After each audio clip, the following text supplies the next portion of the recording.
నమస్కారములు కలిగినగాక. పరిశుద్ధ పరమదివ్య ప్రసాదమునకు సదాకాలము ఆరాధన స్తుతి స్తోత్ర నమస్కారములు కలిగినగాక. పరిశుద్ధ పరమదివ్య ప్రసాదమునకు సదాకాలము ఆరాధన స్తుతి స్తోత్ర నమస్కారములు కలిగినగాక. ప్రభువునందు ప్రియ సహోదరి సహోదరుడారా, జీవాధిపతి అయిన దేవుడు మనందరినీ రక్షించాలని మానవుడిగా ఈ లోకంలో జన్మించి మనతో నిత్యము నివాసం ఉండటానికి దివ్య ప్రసాద ప్రభువుగా ఉండి మనందరినీ కూడా ప్రియమైనటువంటి బిడ్డలారా, మిమ్మల్ని సేవకులని పిలువక స్నేహితులు అని పిలుస్తూ ఉన్నాను. నా చెంతకు రండి. మీ జీవితాలు భారముతో ఉన్నాయి, మీ జీవితాలు బాధలతో ఉన్నాయి, మీ జీవితాలు వ్యాధులతో వేదనలతో జీవితం అంతా కూడా సతమతమవుతూ బ్రతుకుతూ ఉన్నారు. ఈ శ్రమల దినాలు తపస్కారం. నువ్వు నెమ్మదిగా ఉండి ప్రభువుని ఆశ్రయించి ఆయన సన్నిధిలో బలాన్ని పొందుకోవటానికి దేవుడిచ్చినటువంటి గొప్ప అనుగ్రహ కాలం ప్రియులారా. దేవాది దేవుడు ఇక్కడ ఉన్నటువంటి ప్రతి బిడ్డను, ఈ వార్తను వినుచున్నటువంటి ప్రతి బిడ్డను ఆశీర్వదిస్తూ ఉండగా హృదయపూర్వకమైనటువంటి స్తుతి ఆరాధన దేవుడు కోరుకుంటూ ఉన్నాడు. కాబట్టి ప్రతి బిడ్డ కూడా మీ అంతరంగాలలోకి తొంగి చూద్దాం. మనందరం కూడా మన జీవితాలు ఏమిటి, మన బ్రతుకులు ఏమిటి, మన ప్రపంచంలో పరుగులు తీస్తున్నాం. నెమ్మది లేనటువంటి బ్రతుకు, శాంతి లేనటువంటి బ్రతుకు, సమాధానం లేనటువంటి బ్రతుకు, సంతోషం లేనటువంటి బ్రతుకు, సంతృప్తి లేనటువంటి బ్రతుకులు మనం బ్రతుకుతున్నాం. అటువంటి బ్రతుకులు దేవుడు తన అమూల్యమైనటువంటి జీవాన్ని పోసి తన వాక్యము ద్వారా మనందరినీ బలపరచాలని పిలుస్తూ ఉండగా దివ్య ప్రసాద ప్రభు వైపు అందరూ రెండు చేతులు చాచండి. నీ జీవితానికి ఏమి కావాలో అడుగు. మత్తయి శుభవార్త 7వ అధ్యాయం 7వ వచనంలో ప్రభు సెలవిస్తూ ఉన్నాడు, అడుగుడి మీకు ఇవ్వబడును, తట్టుడి తెరవబడును, వెదకుడి మీకు దొరకనని సెలవిస్తూ ఉండగా ప్రార్థనలు అడిగిన ప్రతి వారికి అనుగ్రహించబడనని ప్రభు మనందరిని కూడా ప్రేమతో పిలుస్తూ అభిమిస్తూ ఉన్నాడు. ఇదెంత అమూల్యమైనటువంటి సమయం. ఈ ప్రశాంతమైనటువంటి వేళలో దైవ ప్రాంగణంలో దేవుడు మనందరినీ ఈ జీవిత లెక్కలో ఉంచి ఈ గొప్ప భాగ్యాన్ని అనుగ్రహించినందుకే మనం స్తుతులు స్తోత్రాలు చెల్లించుకుంటూ, అయ్యా నా బ్రతుకు నీకు సమర్పిస్తూ ఉన్నాను. నా జీవితంలో ఎన్నో గాథలు, ఎన్నో బాధలు, ఎన్నో మనస్పర్ధలు, అనుమానాలు, అవమానాలు, జీవితం అంతా కూడా వేదనతో ఉన్నాను తండ్రి. భారముచే అలసి సొలసి అయినటువంటి సమస్త జనులారా నా ఎద్దుకు రండి అని నువ్వు పిలుస్తూ ఉండగా ఆ పిలుపు నాకు వినపడుతుంది ప్రభు. ఈ సమయంలో దివ్య ప్రసాద ప్రభు, నా హృదయానికి నెమ్మది కావాలి, శాంతి కావాలి, సంతోషం కావాలి. ప్రపంచం అనేది ఎక్కడ దొరకదు. ఎవరైనటువంటిది అది కొనలేనటువంటిది ప్రభువా, నీ సన్నిధిలో మాత్రమే దొరుకుతున్నది. ప్రభువా, ఈ గొప్ప భాగ్యాన్ని నాకు దయచేసినందుకు నీకు స్తుతులు స్తోత్రాలు. నీకు వందనము తెలియజేస్తున్నాను. యేసువా వందనం. అందరూ రెండు చేతులు పైకెత్తి ప్రభువుని మనం హృదయపూర్వకంగా స్తుతించుకుందాం. యాంత్రికంగా మన జీవితాలు ఏదో కూటాలు మనం చేద్దాం కాదు, కానీ ఈ కూటాల ద్వారా, ప్రార్థన ద్వారా మనిషిలో మానసికమైనటువంటి మార్పు అనేది దేవుడు కోరుకుంటూ ఉండగా చేతిలో ఉన్నటువంటి వాళ్ళందరూ చేతులు పైకెత్తి హృదయపూర్వకంగా మీరు మరి మనకి దేవుడి ప్రాణం ఉంచడమే మనందరం జీవిత లెక్కలో ఉంచడమే మనకి దేవుడు ఇచ్చినటువంటి గొప్ప వరం, అద్భుతం ప్రియులారా. కాబట్టి దానికి మనందరం కూడా రెండు చేతులు పైకెత్తి యేసువా వందనం, యేసువా వందనం, యేసువా స్తోత్రం, యేసువా స్తోత్రం, తండ్రి దేవా వందనం, తండ్రి దేవా వందనం, తండ్రి దేవా స్తోత్రం, తండ్రి దేవా మా స్తోత్రం, రక్షకుడా వందనం, మా రక్షకుడా వందనం, మా రక్షకుడా స్తోత్రం, మా రక్షకుడా స్తోత్రం, మా విమోచకుడా వందనం, మా విమోచకుడా వందనం, మా విమోచకుడా స్తోత్రం, మా విమోచకుడా స్తోత్రం, పరమ వైద్యుడా వందనం, పరమ వైద్యుడా వందనం, పరమ వైద్యుడా స్తోత్రం. పరమ వైద్యుడా స్తోత్రం, పక్షవాత రోగిని పడక నుండి లేపిన యేసయ్యా వందనం, పక్షవాత రోగిని పడక నుంచి లేపిన యేసయ్యా వందనం, కుష్ఠ వ్యాధి గ్రస్తులను స్వస్థపరిచిన యేసయ్యా స్తోత్రం, కుష్టి వ్యాధిగ్రస్తులను స్వస్థపరిచిన యేసయ్యా వందనం, మరణించిన వారిని జీవముతో లేపిన యేసయ్యా వందనం, మరణించిన వారిని జీవముతో లేపిన యేసయ్యా వందనం, మానవాళికి రక్షణ ఇచ్చిన యేసయ్యా స్తోత్రం. మానవాళికి రక్షణ ఇచ్చిన యేసయ్యా వందనం. Praise the Lord, Praise the Lord, praise the Lord, praise the Lord, praise the Lord, praise the Lord, praise the Lord. praise the Lord. అందరూ ఒకసారి లేచి నిలబడండి.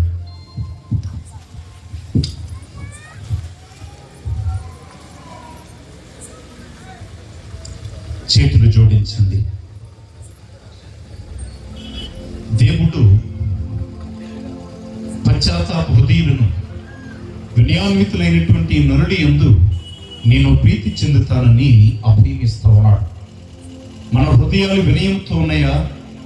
దేవుని యొక్క వాక్కును విధేయించాలన్నటువంటి ఆశతో ఉన్నాయా? మన హృదయంలో ఏమున్నది? హృదయాంతరంగములు ఎరిగినటువంటి దేవునికి మాత్రమే మనందరి హృదయాలలో ఏమున్నదో తెలుసు. మన హృదయాలని సమయంలో దేవునికి సమర్పించుకుందాం. మన జీవితాలను బాగు చేయటానికి దేవుడి గొప్ప ఏర్పాటును చేస్తూ ఉన్నాడు. ప్రతి ఒక్కరు కూడా ఈ సమయంలో మీ జీవితాలని, మీ తలంపులను, మీ ఆశలను, మీ ఆలోచనలను దేవునికి సమర్పించండి. ప్రభువా, ఇదిగో నా బ్రతుకు. మరి దైవ గ్రంథంలో అనేక మంది ఆది కాలం నుండి నూతన నిబంధన కాలం వరకు తమ హృదయాలను విప్పి దేవుడితో మాట్లాడుతున్నారు. అయ్యా, నా జీవిత పరిస్థితి ఇది. నేను బలహీనుడిగా ఉన్నాను, బలహీనురాలుగా ఉన్నాను, పాపములో శాపములో నా బ్రతుకు ఉంటా ఉన్నది. తండ్రి, ఇదిగో వాటినన్నింటిని కూడా తీసివేసి నేను నిజమైనటువంటి నిండైనటువంటి నీ జీవాన్ని పొందుకోవటానికి ఇక్కడికి వచ్చాను ప్రభువా. మనం చాలా దూరం నుంచి ప్రయాణం చేసి వస్తున్నాం. ప్రతి గ్రామం కూడా మనం పనులు మానుకొని ఈ ఆరాధనలో పాలు పంచుకొని దేవుని యొక్క ఆత్మశక్తిని పొందుకోవటం కోసం మనం వస్తున్నాం. ఈ తరుణంలో దేవుడు మనందరికి కూడా తన క్షమాభిక్షను, కరుణను అనుగ్రహించడానికి దేవుడు సిద్ధంగానే ఉన్నాడు. నువ్వు దానిని స్వీకరించడానికి సిద్ధంగా ఉన్నావా? నీ హృదయం పశ్చాత్తాపంతో ఉంటూ ఉన్నదా? యావేలు గ్రంథం 2వ అధ్యాయం 12వ వచనంలో దేవుడు సెలవిస్తూ ఉన్నాడు, ప్రియమైనటువంటి బిడ్డ, ఇప్పుడైనా సరే నువ్వు కన్నీటితో పశ్చాత్తాపముతో నా చెంతకు వచ్చి నీ జీవితాన్ని మార్చుకోమని పిలుపునిస్తా ఉన్నాడు. కన్నీటి ప్రార్థన చేస్తే, పశ్చాత్తాపడితే దేవుడు కనికరించేవాడు. ప్రియులారా, మన ప్రార్థనలు నామమాత్రంగా కాదు. మత్తయి శుభవార్త 15వ అధ్యాయం 8వ వాక్యంలో ప్రభు సెలవిస్తా ఉన్నాడు, ప్రభువా ప్రభువా అని నన్ను పెదవులతో ప్రస్తుతిస్తే ప్రయోజనం లేదని సెలవిస్తా ఉన్నాడు. మనం పెదవులతో ప్రస్తుతిస్తూ ఉన్నామా? హృదయాలతో స్తుతిస్తూ ఉన్నామా? ఈ సమయంలో మనం ఆలోచన చేయాలి. మనం ఏదో పెదవులతో ప్రస్తుతిస్తే ప్రయోజనం లేదని చెబుతా ఉన్నాడు దేవుడు. మన హృదయాంతరంగముల నుండి దేవునికి వందనాలు తెలియచేస్తూ కన్నీటితో ప్రార్థన చేయండి. మన బ్రతుకులు ఏమిటి? మన భర్తల పరిస్థితి ఏమిటి? భార్యల పరిస్థితి ఏమిటి? మన కుటుంబాల్లో ఉన్నటువంటి బిడ్డలు, వాళ్ళ జీవితం ఏమిటి? ఏ విధంగా ఉంటా ఉన్నారు? చదువుకుంటూ ఉన్నారా? లేదా లేక ఇతర వ్యసనాలకి, త్రాగుడికి, జోదానికి, ఇతర వ్యసనాలకి బానిసలై బ్రతుకుతూ జీవితాలను వినాశనం చేసుకుంటూ ఉంటే అటువంటి బిడ్డలందరినీ కూడా ఒక్క నిమిషం జ్ఞాపకం చేసుకోండి. నువ్వు కన్నటువంటి బిడ్డ నువ్వు జీవించి ఉండగానే, నువ్వు బ్రతికి ఉండగానే నీ కళ్ళు ఎదుటే జీవితం పాడు చేసుకుంటూ ఉంటే ఆ బాధ వర్ణించలేనటువంటిది. ఏ తల్లి అయినా సరే వేదన పడుతూ ఉన్నది, బాధపడుతూ ఉన్నది. నీకు దేవుడిచ్చినటువంటి బిడ్డలని ఈ సమయంలో ఈ దివ్య ప్రసాదం ప్రభు ముందు సమర్పించు. వాళ్ళ పేర్లు చెప్పండి. మీరు వాళ్ళ పేర్లు చెప్పుకున్నయ్యా, ఇదిగో నా బిడ్డల పరిస్థితి, నా కుమార్తె, నా కుమారుడు, బంధువులు, చుట్టూ ఉన్నటువంటి సంఘ ప్రజలు వాళ్ళ జీవితాలని ఏ విధంగా జీవిస్తూ ఉన్నారో మనకు తెలుసు. ప్రభు ఆ బిడ్డల జీవితాలను మార్చడానికి ఇది అనుకూలమైనటువంటి సమయం తండ్రి. ఈ అనుకూలమైనటువంటి సమయంలో మీరు నన్ను ప్రార్థించండి. ఇదే మీకు రక్షణ వసిగే దినం. ప్రియులారా, ఇంతటి మహత్తరమైనటువంటి భాగ్యాన్ని దేవుడు మనకు అనుగ్రహిస్తే మనం ఈ రోజు కూడా పశ్చాత్తాపడి ప్రభువుని మనం వేడుకోకుండా, మాట్లాడకుండా, ప్రభువుతో మనం మాట్లాడకుండా జీవిస్తే మన బ్రతుకులు ఫలించలేనటువంటి, ఫలాలు లేనటువంటి అంజూరపు చెట్టులాగానే మిగిలిపోతాయి. దేవుడు ఫలాలను ఇవ్వటానికి నేను పిలుస్తూ ఉన్నాడు. ఈ ఆరాధనలో నీకు ఫలాలు ఇవ్వటానికి దేవుడు పిలుస్తూ ఉన్నాడు. నీ జీవితంలో కావలసినటువంటి శాంతిని ఇవ్వటానికి దేవుడు పిలుస్తూ ఉన్నాడు. నీ జీవితంలో కావలసినటువంటి ఆరోగ్యం ఇవ్వటానికి దేవుడు పిలుస్తూ ఉన్నాడు. నీ జీవితంలో అనేకమైనటువంటి అప్పులు, బాధలు, వేదనలు కలిగి ఉండగా వాటినన్నిటిని కూడా తీసివేసి నీకు స్వస్థతను, ఆర్థిక, ఆధ్యాత్మిక ఫలాన్ని దేవుడు ఇవ్వటానికి ఈ సమయంలో నిన్ను పిలిచి ఉన్నాడు. అయ్యా, ఇదిగో నాకు తప్ప ఎవరు లేదు, నా తోడు నా నీడ నీవే ప్రభువా. నా వేదనలో, నా బాధలలో, నా శోధనలో, నా ఆపదలో ప్రభువా నన్ను ఆదరించి దేవుడు నువ్వు తప్ప ప్రపంచంలో ఎవ్వరు లేరు తండ్రి. నీ చెంత నిలబడి నేను మనవి చేస్తున్నా. నన్ను దీవించు, నా భర్తను దీవించు, భార్యని దీవించు, బిడ్డలను ఆశీర్వదించు. చెల్లా చెదరైనటువంటి జీవితాలను నీకు సమర్పిస్తూ ఉన్నా. చెల్లా చెదరైనటువంటి గొర్రెలని ఒక చోట చేర్చి మంచి కాపరిగా రక్షిస్తానని అభిమించినటువంటి దేవా, నా కుటుంబంలో చెల్లా చెదరైన బిడ్డలు ఉన్నారు, నా సంఘంలో చెల్లా చెదరైనటువంటి బిడ్డలు ఉన్నారు, నా బంధువులు ఉన్నారు, స్నేహితులు ఉన్నారు, శ్రేయోభిలాషులు ఉన్నారు. ప్రభువా, నీ సన్నిధికి రాక, నీ సన్నిధిలో ఉన్నటువంటి గొప్పతనాన్ని, ఔన్నత్యాన్ని గుర్తించక ప్రపంచంలో పరుగులు తీసి ప్రాణాలు పోగొట్టుకుంటున్నారు తండ్రి. నాశనాన్ని తీసివే ప్రభువా, నీ ఆశీర్వాదాన్ని దయచేయి, ఈ ఐశ్వర్యాన్ని దయచేయి. ప్రతి బిడ్డ ఇక్కడ చేరినటువంటి ప్రతి బిడ్డ ఇదిగో తండ్రి నీ ఆత్మను పొందుకోవటానికి ఆత్మతో అభిషేకించి ఆశీర్వదించండి. ప్రభు అయిన యేసు క్రీస్తు ప్రశస్త నామమున అడిగి వేడుకొనుచున్నాము తండ్రి, ఆమేన్. పరిశుద్ధాత్మ దేవుడు మనందరిపైకి వేలు చేసి రావాలని ఆత్మగీతం మనం పాడుకుందాం. అందరూ కూడా నా తర్వాత పాడండి.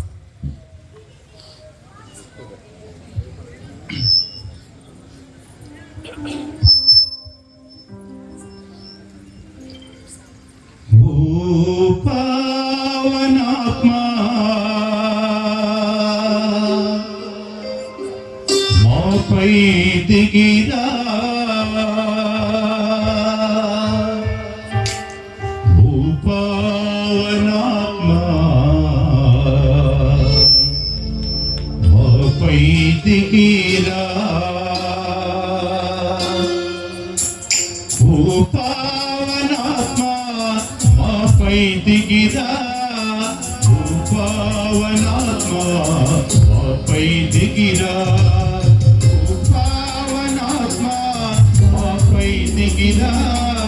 ఓ పావనాత్మా మాపై దిగిరా, ఓ పావనాత్మా మాపై దిగిరా, ఓ పావనాత్మా మాపై దిగిరా, ఓ పావనాత్మా మాపై దిగిరా.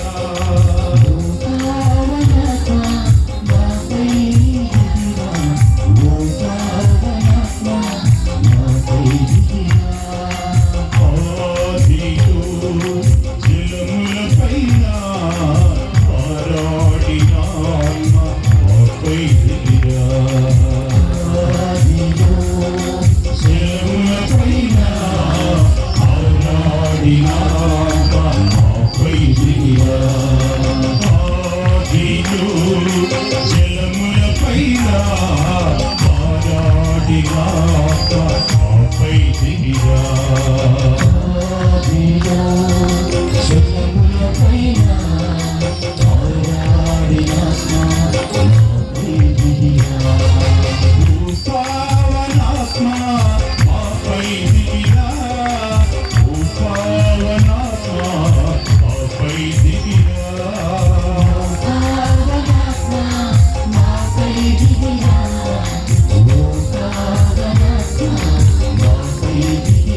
మరియమ్మ ఫలింపచేసిన పరిశుద్ధాత్మ మాపై దిగిరా. మరియమ్మ గర్భమును ఫలింపచేసిన పరిశుద్ధాత్మ మాపై దిగిరా. పావనాత్మ మాపై దిగిరా. పావనాత్మ మాపై దిగిరా. పావనాత్మ మాపై దిగిరా. ఓ పావనాత్మ మాపై దిగిరా.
ప్రతి బిడ్డ జీవితానికి కావలసిన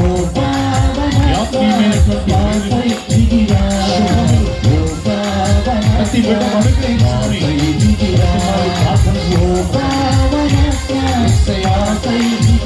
ప్రతి బిడ్డ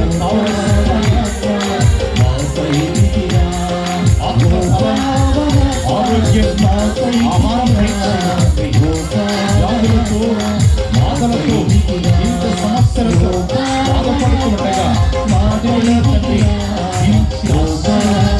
స్వస్థతను ఈ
Lord. Praise the Lord. Praise the Lord. Praise the Lord. Praise the Lord. యేసువా వందనం. యేసువా వందనం. యేసువా స్తోత్రం. యేసువా స్తోత్రం. తండ్రి దేవా వందనం. తండ్రి దేవా వందనం. తండ్రి దేవా స్తోత్రం. తండ్రి దేవా స్తోత్రం. ఆత్మదేవా వందనం. ఆత్మదేవా వందనం. ఆత్మదేవా స్తోత్రం. ఆత్మదేవా స్తోత్రం. మా రక్షకుడా వందనం. మా రక్షకుడా మా వందనం. రక్షకుడా స్తోత్రం. మా రక్షకుడా స్తోత్రం. Praise the Lord. Praise the Lord. Praise the Lord.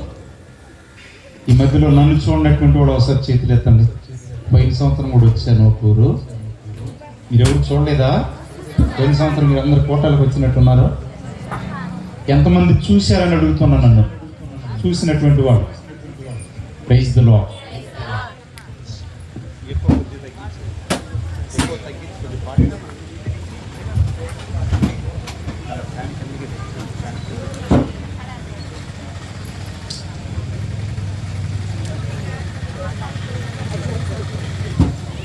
మందరూ ఉత్సాహంగా ఉన్నారా? అలిసిపోయి ఉన్నారా? ఈరోజు పనికి వెళ్ళి వచ్చినటువంటి వాళ్ళు ఒకసారి చేతులు ఎత్తండి. పనికి వెళ్ళి వచ్చారా?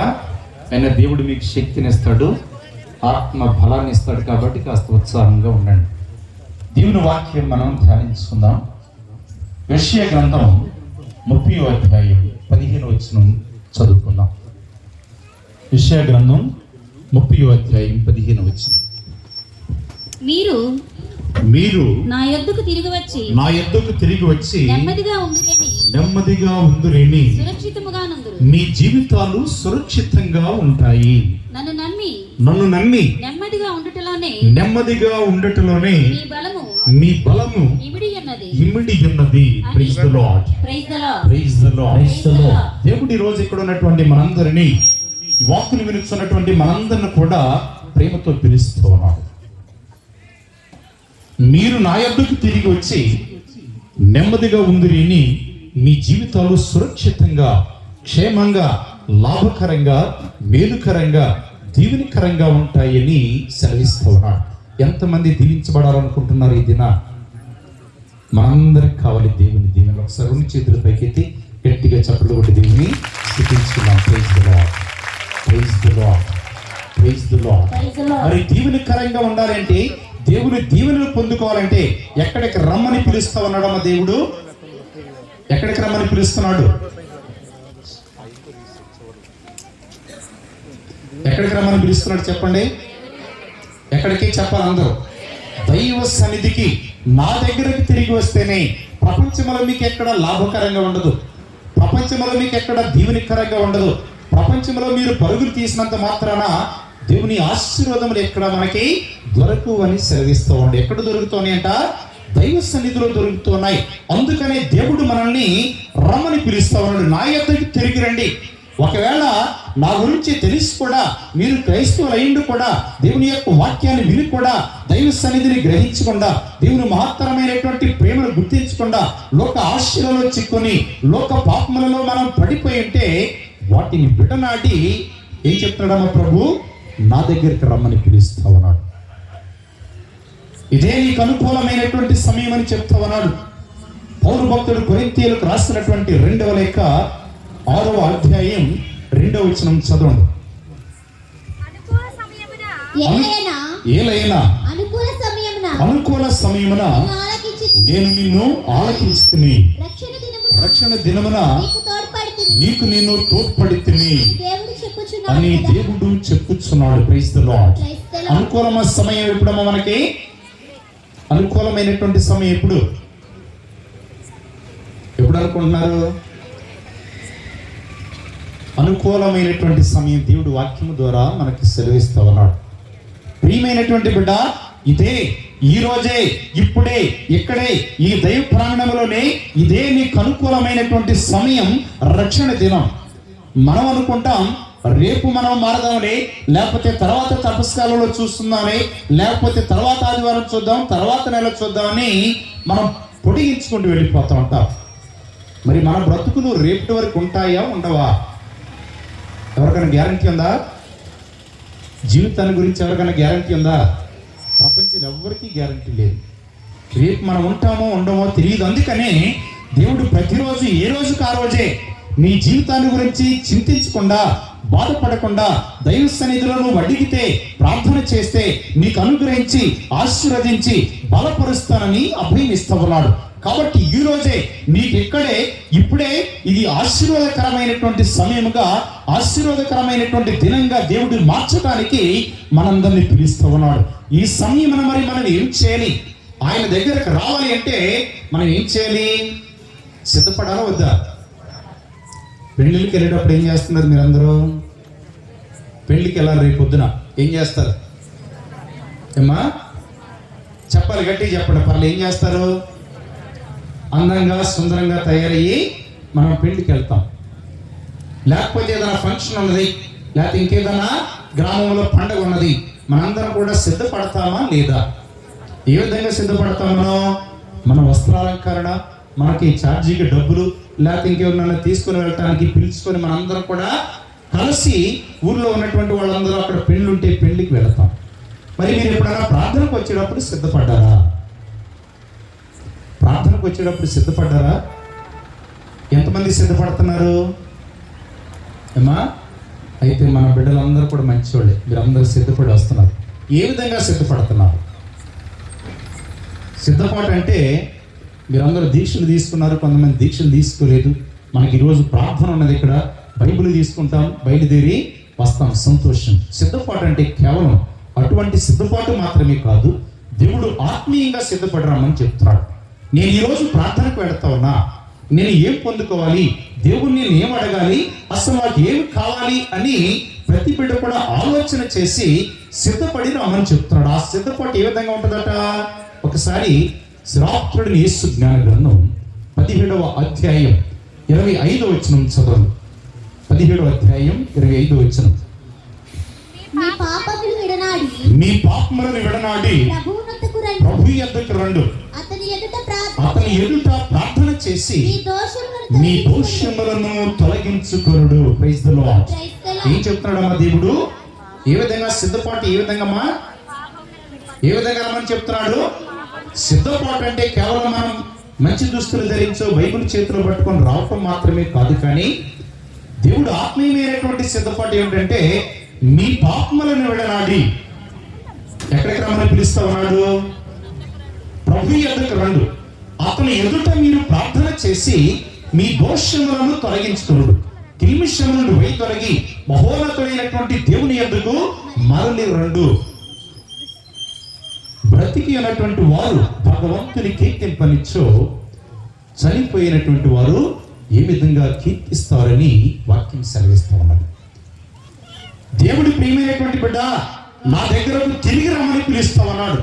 ఏ విధంగా తిరిగి రావాలి? నువ్వు తిరిగి రావాల్సినటువంటి విధానం ఏమిటో కూడా వాక్యము ద్వారానే దేవుడు చెప్తా ఉన్నాడు. మీ పాపములను విడనాడి ప్రభు యొద్దకు తిరిగి రండు, అతని ఎదుట మీరు ప్రార్థన చేసి మీ దోషములను తొలగించుకున్నాడని ప్రభు సెలవిస్తా ఉన్నాడు. మరి అవి పోకపోతే, మన దోషములు తొలగించబడకపోతే మనకి దేవుని ఆశీర్వాదం దొరుకుతుందా? ఏమా, మనకి దేవుని ఆశీర్వాదం కావాలంటే మనలో నుండి ఏం పోవాలి?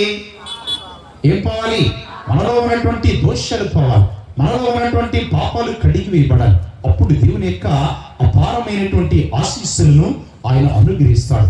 మరి మన పాపములను కడిగి వేయటానికే ప్రభు అయినటువంటి క్రీస్తు దేవుడు కల్వరి కొండ పైన తన శరీర రక్తాలని మన కోసం సమర్పించి ప్రాణత్యాగం చేశాడు. ఎవరిని రక్షించడం కోసం? చెప్పాలి మీరందరూ. కొంతమంది గుర్తు చేసుకుంటూ ఉన్నారు, మీరు మన కోసం, మనం రక్షించడం కోసం అంటే నేను అప్పుడప్పుడు చెప్తూ ఉంటుంది గవర్నమెంట్ సొమ్ము అని. మన కోసం కదా. ఎవరి కోసమా? అందరూ చెప్పాలి. ఎవరి కోసం? వెనకమాల వాళ్ళు వినపడట్లా. ఎవరి కోసం? యేసు ప్రభు సిలువలో మరణించింది. ఎన్నెన్నో వేదనలు అనుభవించినాడు,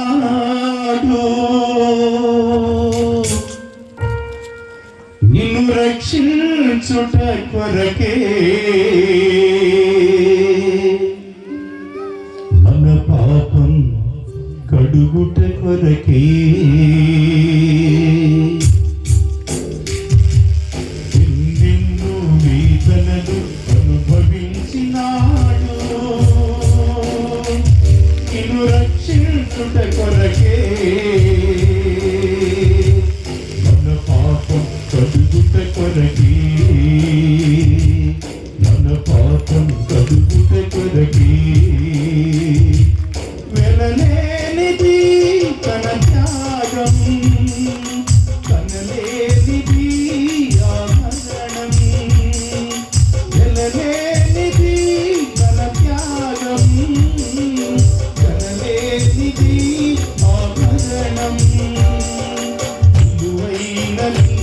కోసమే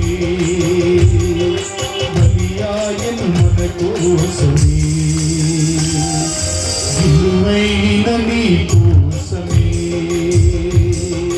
బలియాయను మన కోసమే క్రీస్తేసుని త్యాగము మన కోసమే బలియాగము ఈ రక్షణ తన ధ్యేయము నమ్మినతో నిత్య జీవము ఎన్నెన్నో వేదనలు అనుభవించినాడు నిన్ను రక్షించుట కొరకే మన పాపం కడుగుట కొరకే మన పాపం కడుగుట కొరకే ఎంతెంత అవమానము సహించెను తన మౌనం ఎంతెంత అవమానము సహించెను తన మౌనం అన్యాయమే గెలిచిందిగా మన శిక్షకు తను వరించగా మెలిపెట్టిన పరడాలు తీసేసిన తను వనువు ఒలికించే తన రక్తమి మన పరిహారమే అది మన పాప పరిహారమే క్రీస్తేసుని త్యాగము మన కోసమే బలియాగము ఈ రక్షణ తన ధ్యేయము నువ్వు నమ్మినచు నిత్య జీవము నిన్ను వేదనలు అనుభవించినాడు నిన్ను రక్షించుట కొరకే మన పాపం కడుగుట కొరకే మన పాపం కడుగుట కొరకే praise the lord praise the Lord అందరం చేతులు పైకి ఒకసారి గట్టిగా చప్పట్లు కొట్టి దేవుని స్తుతిస్తున్నాం. దేవుడు ఎవరి రక్షణ కోసం సిలువేయడమా? నా రక్షణ కోసం. మరి మరలా నేను ఆ రక్షణ పొందుకోవాలంటే ఏం చేయాలి? నా దగ్గరకు తిరిగి రామని పిలుస్తా ఉన్నాడు. ఆ తిరిగి రావటం కూడా ఎలా రావాలి? మీ దోషములను తొలగించుకొని ప్రభు ఎదుట ప్రార్థన చేసి మహోన్నతుని కీర్తించమని దేవుడు సెలవిస్తా ఉన్నాడు. మరి మన దోషములు తొలగించుకోవాలంటే ఎక్కడున్నాయి మన దోషాలు? ఎక్కడున్నాయి మన దోషాలు? అమ్మా ఏం దోషాలు ఉన్నాయి? దోషాలు ఎక్కడున్నాయి మనకు తొలగించుకోవడానికి? మీరందరూ పొద్దున్నే లేస్తే ఇండ్లు వాకులు చూస్తున్నాం కదా, ఏముంటా ఉన్నది ఇంట్లో? కాస్తంత చెత్త చెదార ఉంటే దాన్ని ఊడ్చి ప్రక్కన పెడతాం. ప్రతిరోజు చేసే పని. మరి మన దోషాలను తొలగించుకోవటం అంటే ఆ దోషాలు ఏమిటో నీకు తెలియాలి. మన ఇంటి ముందు ఏదన్నా కాస్త మురికుంటే అది మన కళ్ళకు కనిపిస్తా ఉన్నది, దాన్ని చూసి మనం శుభ్రం చేస్తాం. కానీ మన దోషాలు ఎవరికి కనిపిస్తాయి? ఎవరికి కనిపిస్తాయి? అవి ఎప్పుడు కనిపిస్తాయి? పరుడికి చాలా మంది కనిపిస్తాయి. మన మంచి వాళ్ళమైన మన దోషాలు కనిపిస్తాయి వాళ్ళకి. కానీ మన దోషాలు మనకు తెలుసు. ఎవరి హృదయాంతరంగంలో ఉన్నటువంటి దోషాలు వాళ్ళకి తెలుసు. ఆ హృదయాంతరంగంలో ఉన్నటువంటి దోషాలు ఏమిటి? ప్రతిరోజు మనం ఆలోచన చేసి మనం పడుకునే ముందు ఈరోజు నా జీవితం ఏంటి?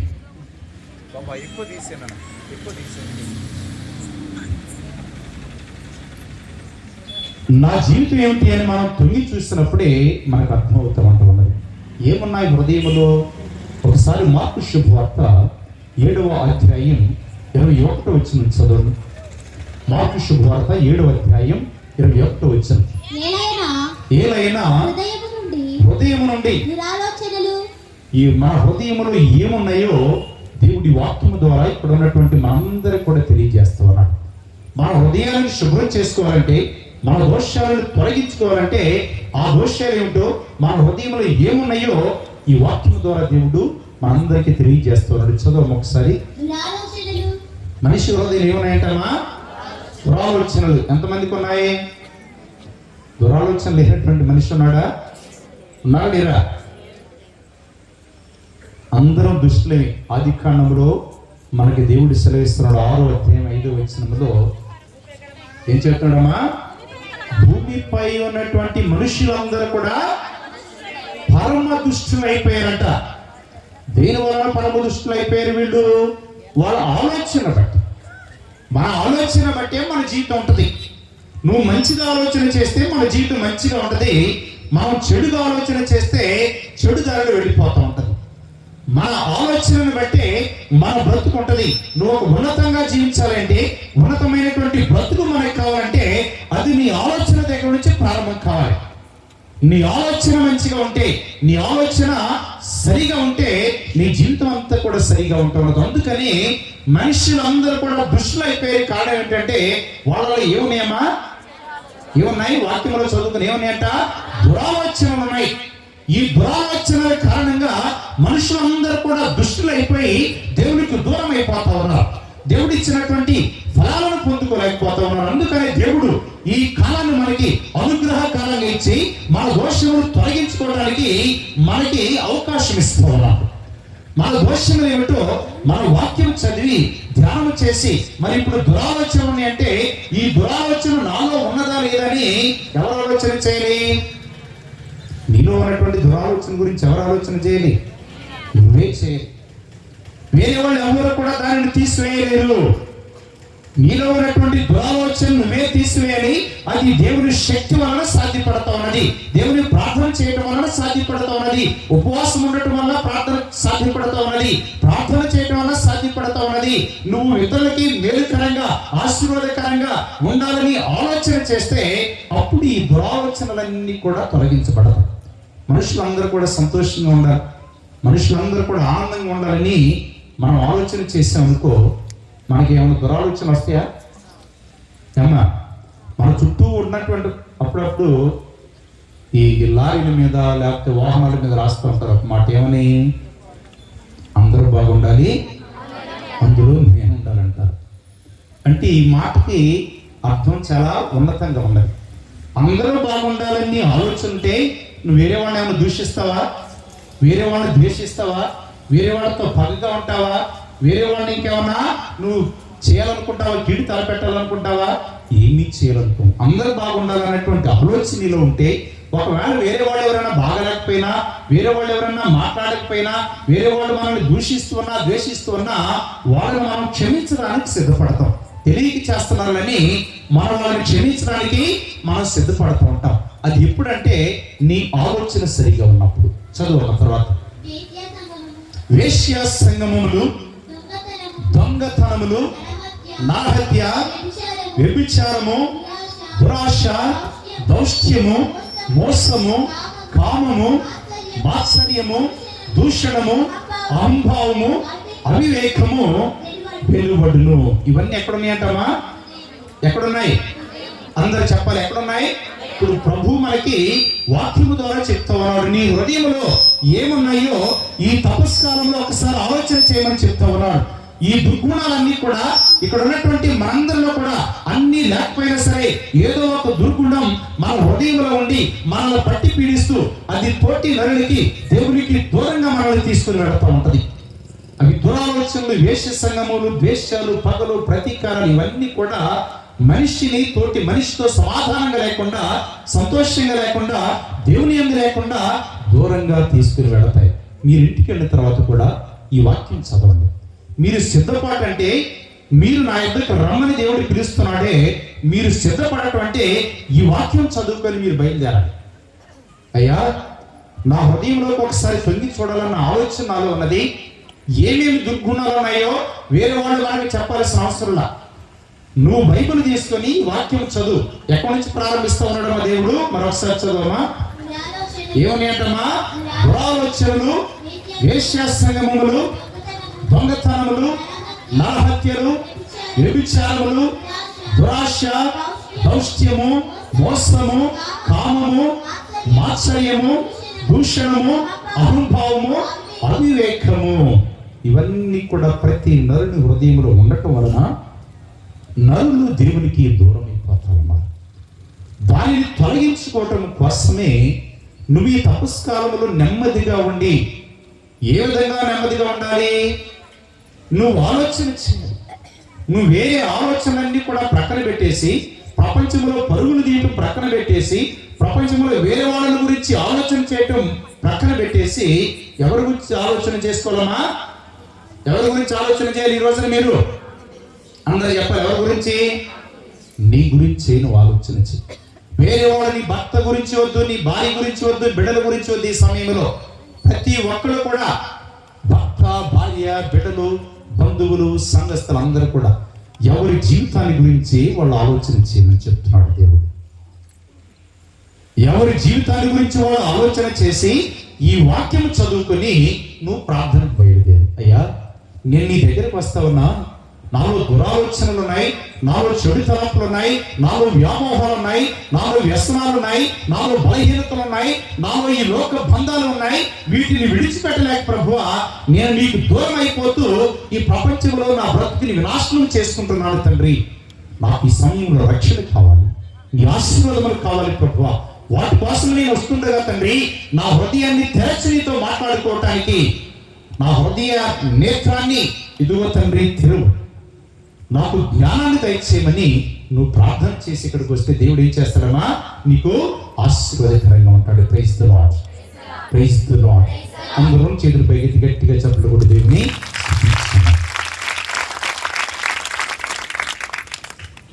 నీ హృదయంలో ఉన్నటువంటి దుర్గుణాలను తీసివేసినప్పుడు అప్పుడు ఎవరు వస్తారు మనలోకి? అప్పుడు దేవుడు వస్తాడు. అప్పుడు దేవుడు మనతో మాట్లాడతాడు. అప్పుడు దేవుడిని కావలసినటువంటి ఆశీర్వాదాన్ని, ఐశ్వర్యాన్ని అప్పుడు అనుగ్రహిస్తాడు. మనలో దురాలోచన ఉన్నంతసేపు కూడా మనం దేవుని పొందుకోలేం. యోధా ఇస్కరియోతు మీ అందరికీ తెలుసు, ప్రభుతోనే ఉన్నాడు కదా, అవునా కదా? ఏమా, ప్రభుతోనే ఉన్నాడా? ప్రభుతో భుజించాడు, ప్రభుతో తిరిగాడు, ప్రభు యొక్క మహత్తరమైనటువంటి అద్భుత కార్యాలు చూశాడు. కానీ తనలో ఏమున్నది? ఏమున్నదమ్మా? చెప్పాలి అందరూ. ఏమున్నది? తనలో దురాలోచన ఉన్నది. ఏమిటా దురాలోచన? ప్రభువుని అమ్ముకోవాలని, ప్రభువుని అమ్మేసేయాలన్నటువంటి దురాలోచన తనలో ఉన్నది. నీకు జీవాన్నిచ్చిన దేవుని నువ్వు అమ్ముకోవడానికి సిద్ధపడతా ఉన్నావు. నీకు మహత్తరమైనటువంటి గొప్ప మాటలు చెప్పాడు. నువ్వు ఎక్కడో ఉండేవాడివి, దేనికి పనికిరానటువంటి వాడివి, చేపలు పట్టుకునేవాడివి, పామరుడివి. పరిశుద్ధుడైనటువంటి దేవుడు నిన్ను పిలిచి నీకు ఒక అంతస్తునిచ్చి నీ ద్వారా గొప్ప కార్యం చేయడానికి ఆయన తలపెడితే, ఇతని హృదయంలో ఏముందమ్మా? మనిషి హృదయంలో ఏమున్నది? దురాలోచన ఉన్నది. ఈ దురాలోచన ఉండటం వలన తాను దైవ కృపను పోగొట్టుకున్నాడు, దేవుని యొక్క సన్నిధిని పోగొట్టుకున్నాడు, దేవుని యొక్క వెలుగును పోగొట్టుకున్నాడు, దేవుని యొక్క జీవాన్ని పోగొట్టుకున్నాడు. మనందరికి తెలుసు యోధా ఇస్కరియోతు ఏం చేశాడు. ఏం చేశాడు యోధా ఇస్కరియోతు? యోధా ఇస్కరియోతు ఏం చేశాడు? చెప్పాలి అందరూ. ఏం చేశాడు యోధా ఇస్కరియోతు? తెలియదు మీకు? ఏం చేశాడు? 30 వెండి నాణాలకి ఎవరు నమ్ముకుంటా ఉన్నాడు? యేసుక్రీస్తుని అమ్ముకుంటా ఉన్నాడు. Praise the lord, praise the lord, praise the Lord. చివరికి తన బ్రతుకేమైపోయింది మనందరికీ తెలుసు. వెళ్ళి ఉరేసుకుని చనిపోతూ ఉన్నాడు. జీవితం దేనికి పనికి రాకుండా పోయింది. దేవుడు మహాకృపను ఇవ్వాలని తనని పిలిస్తే తాను ఆ కృపను పోగొట్టుకొని కేవలం తనలో ఉన్నటువంటి దురాలోచన వలన, ధన వ్యామోహం వలన, ఈ లోక ఆశల వలన, ఈ లోక వ్యసనాల వలన, ఈ లోకానికి బానిసై బ్రతుకుతూ తాను ప్రభుతో ఉన్నట్లు ఉన్నాడు కానీ ప్రభుతో లేడు. ప్రభు మాట వింటూ ఉన్నట్లు ఉన్నాడు కానీ ప్రభు మాట వినలేదు. ప్రభుతో నడుస్తున్నట్లు ఉన్నాడు కానీ ప్రభుతో అయినా నడిచాడా? నడిచాడు కానీ ఆత్మీయంగా నడిచాడు కానీ ఆత్మీయమైనటువంటి నడక లేదు. ఈరోజు దేవుడు మనం కూడా నడిచి వచ్చాం. మనం కూడా చాలా గ్రామాల నుండి మనం ఇక్కడికి వచ్చాం. ఏం పొందుకోవటానికి దేవుడు మనల్ని పిలిచాడమ్మా? ఏం పొందుకోవటానికి? తన ఆత్మీయమైనటువంటి వెలుగును, జీవాన్ని పొందుకోవటానికి మనల్ని పిలుస్తూ ఉన్నాడు.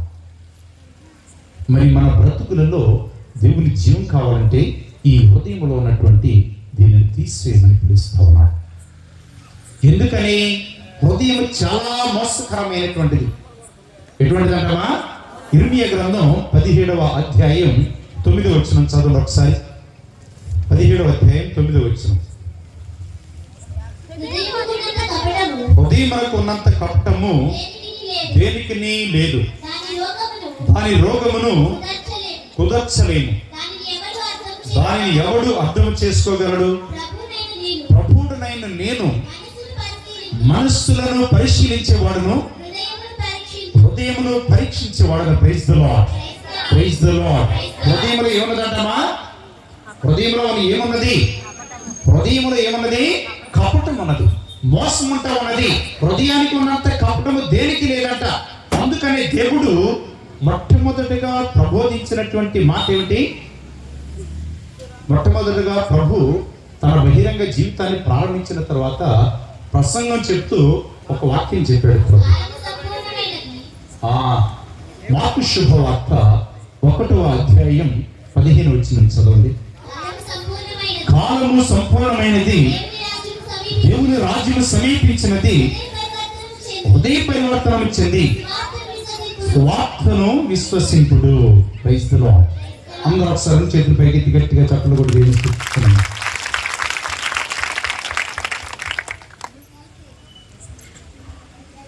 ఏం చేయమని చెప్తా ఉన్నాడు?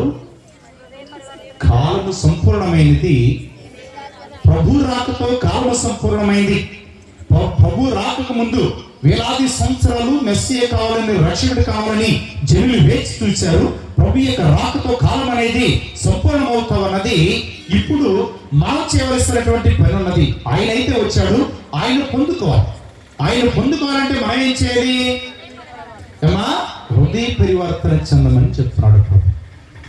ఎందుకని హృదయ పరివర్తన ఎందుకు చెందమని చెప్తున్నాడంటే ఇందాక వరకు మన వాక్యంలో చదువుకున్నాం. హృదయంలో ఉన్నటువంటి ఆలోచనల వలన మానవ జీవితం అనేది పతనమైపోతా ఉన్నది. ఇర్మియా గ్రంథంలో మనం చదువుకుంటా ఉన్నాం, హృదయానికి ఉన్నంత కపటము దేనికి లేదు అని చెప్తూ ఉన్నాడు. అందుకనే అసలు నీ హృదయమే మార్చుకుంటే, నీ జీవితమే మార్చుకుంటే మిగిలినంతా కూడా బాగుంటుంది. ఈ రోజుల్లో ప్రపంచంలో మనుషులు ఏం చేస్తున్నారంటే మిగిలినంతా చూసుకుంటున్నారు, కానీ హృదయంలో చెత్త చెదారం అంతా కూడా అది పుట్టలుగా గుట్టలు ఏమవుతుందమ్మా? పెరిగిపోతూ ఉన్నది. మనిషి జీవితం వినాశనం అయిపోతూ ఉన్నది. మనుషులు సంతోషంగా ఉన్నారు ఈ రోజుల్లో. ఏమ్మా, నిజంగా సంతోషంగా ఉన్నటువంటి వాళ్ళు ఉన్నారా? నువ్వు ఈ రోజు వెళ్ళి కోటీశ్వరుని అడిగినా సరే, అయ్యా నువ్వు సంతోషంగా ఉన్నావా? నీకు ధనం ఉన్నది, ధాన్యం ఉన్నది, కావలసినవన్నీ ఉన్నాయి కదా, సంతోషంగా ఉన్నాయి అంటే అతడు ఏం చెప్తాడు? ఏం సంతోషం అయ్యా, జీవితం అంతా బాధలే.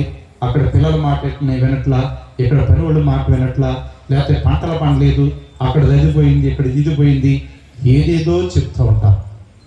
ప్రతి మనిషి కూడా జీవితంలో సంతోషంగా ఉండాలి అంటే దేవుడు చెప్పే మాట ఏమిటంటే, మీరు నా దగ్గరికి రండి. ఆయన దగ్గరకు రావటంలోనే దేవుడు నిన్ను పవిత్రపరిచి నూతనీకరిస్తాడు. నీ జీవితాన్ని మార్చుకుంటేనే నూతనీకరిస్తాడు. మనిషి సంతోషంగా ఉండాలంటే హృదయ ఆలోచన శుభ్రంగా ఉండాలి. హృదయ ఆలోచనలు మంచిగా ఉంటే మన బ్రతుకంతా కూడా మంచిగా ఉంటా ఉన్నది. కానీ ఈ రోజుల్లో ఈ హృదయ ఆలోచనలు సరిగా ఉంటున్నాయా లేదా? ఏమా ఉంటున్నాయా? లేదు. 2వ రాజుల గ్రంథం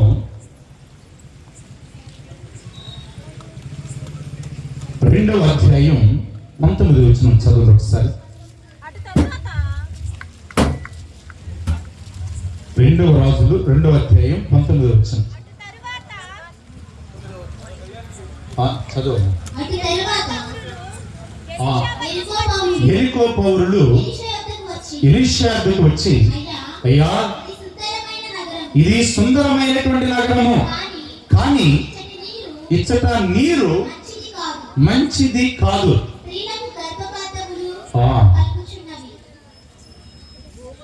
చదువు.